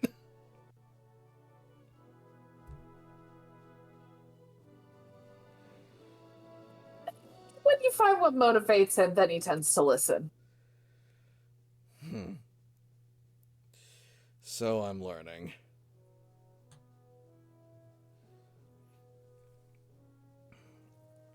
But Either way, I figured that now that you had AJ, that things would, I don't know.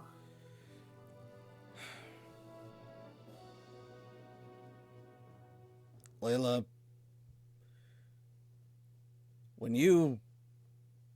let's not mince words here.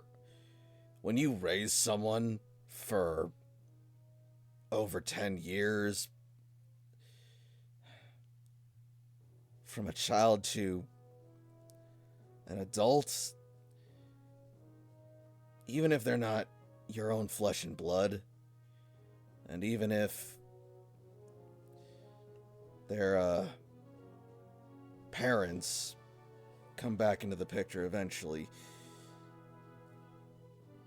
the truth is you're never going to stop seeing them as your kid. And you're no exception. I mean, I guess I never formally or officially took on a father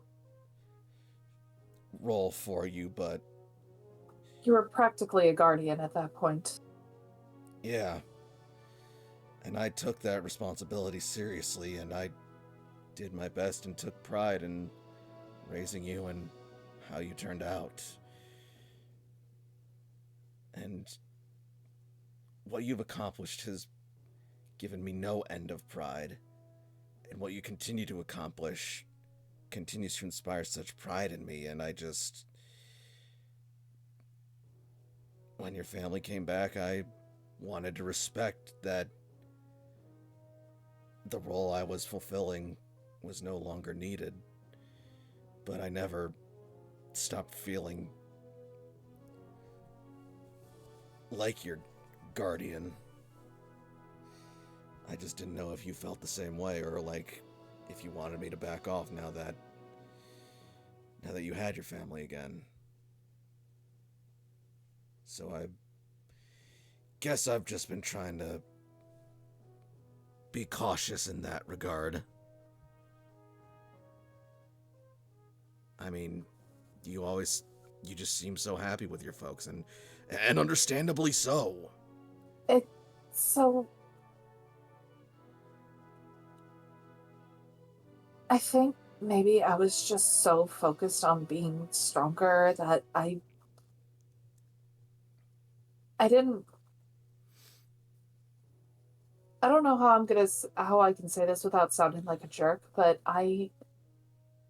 you were my commander, and you were a major part of my life, and I will never forget that. I will always appreciate that, but I think I don't know if this is the right way of saying it, but maybe I'm taking it, maybe I took it for granted when I was younger, because I saw you when I would see you with AJ and see like how you tried for him, showing how you love him and care for him. I understand now how much care it took for you to raise me. And I guess I just didn't see it until AJ was back in your life. So I guess I appreciate it a little more. Does that make sense? It does. It makes perfect sense. And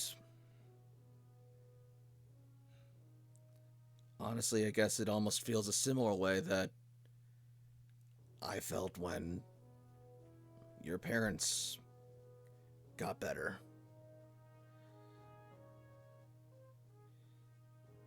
So I guess we both get a second chance at the real thing then. the real thing. Well, I mean, in terms of like blood relatives, like you get your kid back, get my parents back. Now we have to adapt and change, but even if we do, I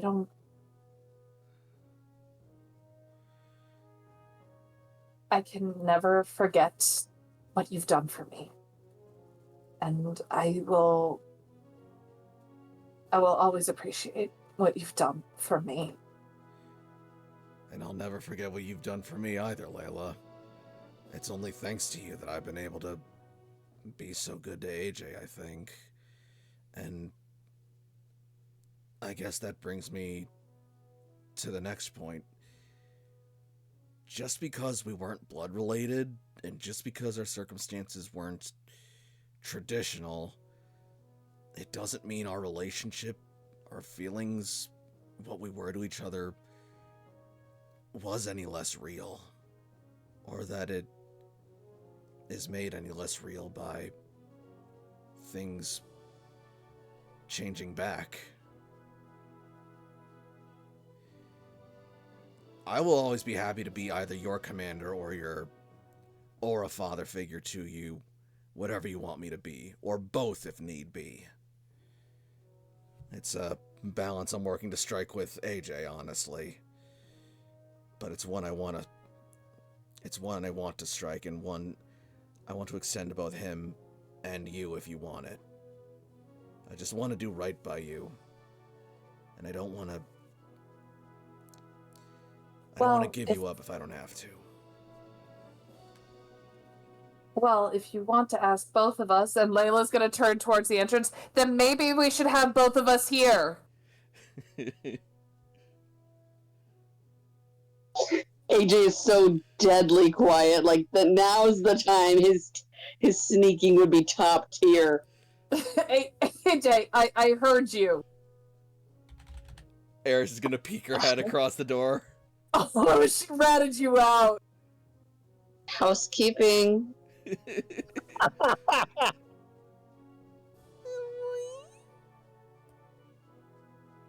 I dust, and I will pick up Eris.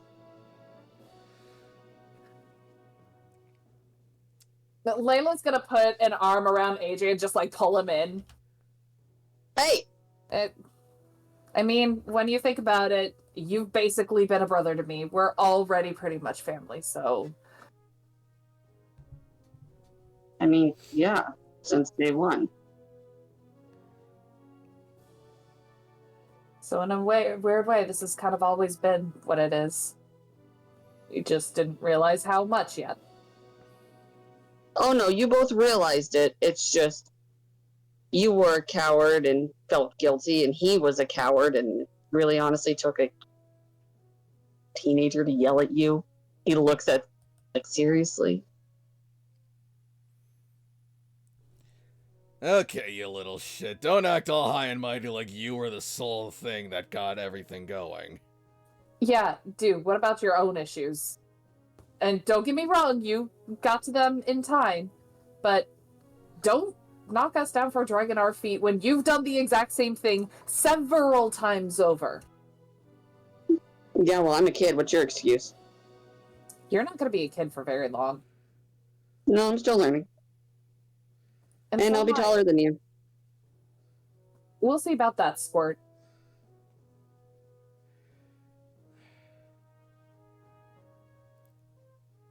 In any case. I can feel the glare that he's giving her. Yeah. He's like in the back of his mind's just like, just wait. I'm gonna be taller than you. You're gonna need something from the top shelf, and I'm gonna say, get a stool. I guess. Layla will kick the stool out from underneath. I guess what I was calling to say was just that I'm proud of you. Both of you.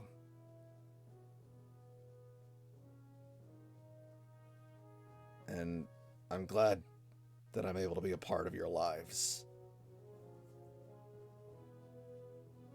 Both as your commander and as a father. You're winning because we haven't been arrested yet. You haven't been arrested yet. What'd you be arrested for? I wouldn't get arrested. Well, you did get captured. It's not arrested. Layla's gonna just like look at Surge like, bitch, you're supposed to back me up. What the fuck? And AJ looks so defiant, like, that's not arrested.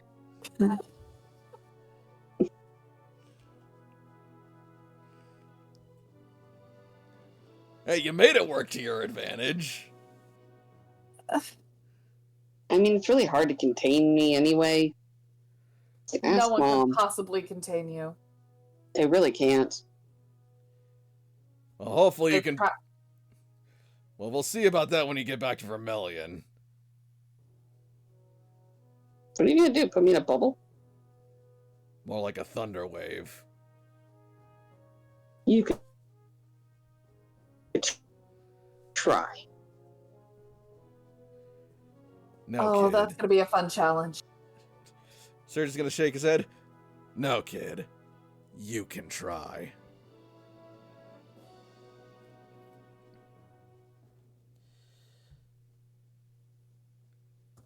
But even just so, hope.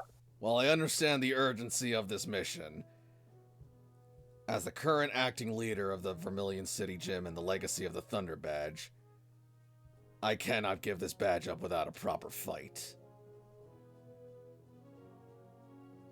I'm not asking you to give it up. When I kick your ass. We'll see about that, you arrogant little brat. Now then, as I understand it, you two both still have a mission. Yeah, we gotta head out, don't we? Indeed. Yeah. So don't keep Brock waiting. And I've taken up enough of your time. I'm glad to see things are going as well as you are, and I'm glad we got a chance to have this talk. If you need anything, I'm a phone call away, and... Oh! I'm such a slowpoke! I nearly forgot. Sir? I spoke with the Dragonite tribe. They'll be sending an envoy within... If not today, then the next few days. Damn it, we're gonna miss that. But that's Maybe, great, sir. Maybe not. If you're headed for Pewter, they're going to be speaking to the Steelix tribe. Layla is trying to look professional in front of Surge, but AJ can see the excitement and knows that when she gets a chance, she's gonna be like, "We have to go." Is your connection stalling, soldier? It seems like you're kind of shaking a bit. No, sir. We will likely meet with them in Pewter City, and we will be sure to make sure they get to Viridian City safely. We will show them the proper routes. Just show him you're excited. You're shaking like a leaf. You can see that Surge is giving a knowing grin.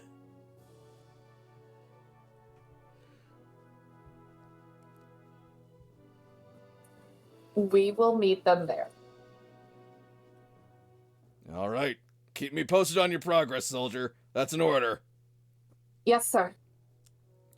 All right. Tear diamond. Oh, and one last thing. Both of you, take care of your sibling. Commander Surge out. Layla Graves out. Bye. We'll work on it. Layla is going to immediately put AJ, like, in the crook of her elbow and start dragging her and be like, "You little shit."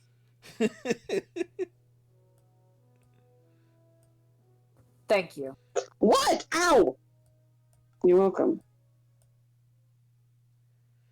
I was tired of just watching both of you guys skirt around each other. It's not like we were trying to skirt around each other.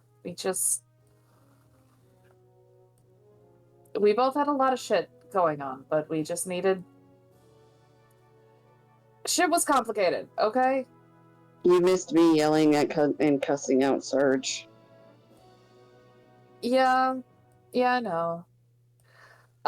See if we can get one of those laptops to, like one of those laptops to go, but we should probably start heading out. Yeah, I'm all packed, so while you guys are getting your stuff together, I'll just quickly see if I can do that. Yeah. Meet you guys outside? Yeah, we'll meet in like 15. Sounds good. Okay, Layla's gonna start rounding everybody up. AJ's gonna book it really fast to the lab. All right. So then, are there any more pressing scenes we want to do before tonight's over? I'm good. I think I'm pretty good.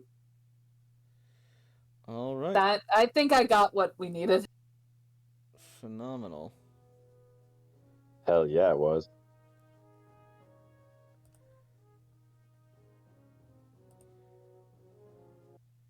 And so, our heroes have a course set for their next destination as they prepare themselves to take the next step on their journey towards the Pokemon League. So the future once again coincides with the past. A group of trainers seeking to prove themselves the very best and reach the Indigo Plateau by fighting their way through the Gym Leader Challenge. However, this time the stakes and the context are a little different, but the methods will remain the same as the journey continues. Hell yeah. We have a course and we are set for collision, and I am so excited. I imagine that when we start up next time, we are going to be in Pewter City, and I'm excited. As soon as we start up next session, it's Surge after he just finished a tearful conversation with Layla and AJ. And then as he closes down his Pokegear, wipes a tear away from his eye, he sees, "You have one new message." He opens it up and it's just a message from Jakob in really broken English saying, "I'm gonna kick your ass for the badge." Oh my god. It's just really badly spelled. Oh, Jakob. Alright, well, I'm jumping off for the night. Good night, guys. Yeah, no, Good this is night. Have a a really great wonderful night, session. everybody. And I am also, looking forward to next week. and also, as one little post-game stinger, What? we jump over to Brock in the Pewter City gym. What? Who gets a badly spelled message saying, "I'm gonna kick your ass for the badge." He is going to look at his Pokegear, smirk, and just then look at the Boulder badge in his possession, nod, and reply, "I'll be waiting." He will then put his Pokegear away as he then makes his way over to a mechanism in the wall that will bring up a stadium within the gym. And he will then proceed to take out a Pokeball and toss it out. As out of it pops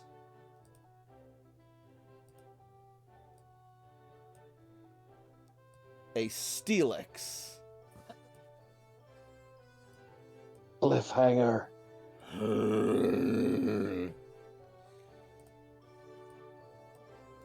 Hey, old friend. Up for a gym battle? Me too. Then let's get to training.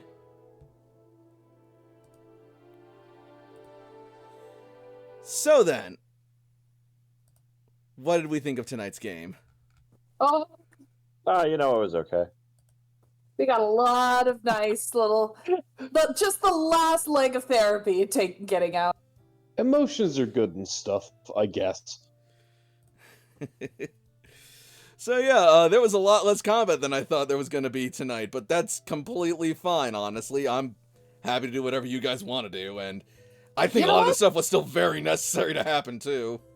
I'm You just know- gonna fight somebody next session, even if it's a person in the party. Yeah, I was about to say, like, next session, you know what? Now you got what you prepared for this session. Now it's ready for next session. True that. Yeah, I'll fight Toshi next session. I don't care. I'm fighting someone. You're going down. You going down? I also like the bits of world building that we got sprinkled throughout the calls as well. Yeah. Oh yeah, no, that was actually Hearing really... from Electrum and Maroon, seeing the status update. Man, Toshi misses.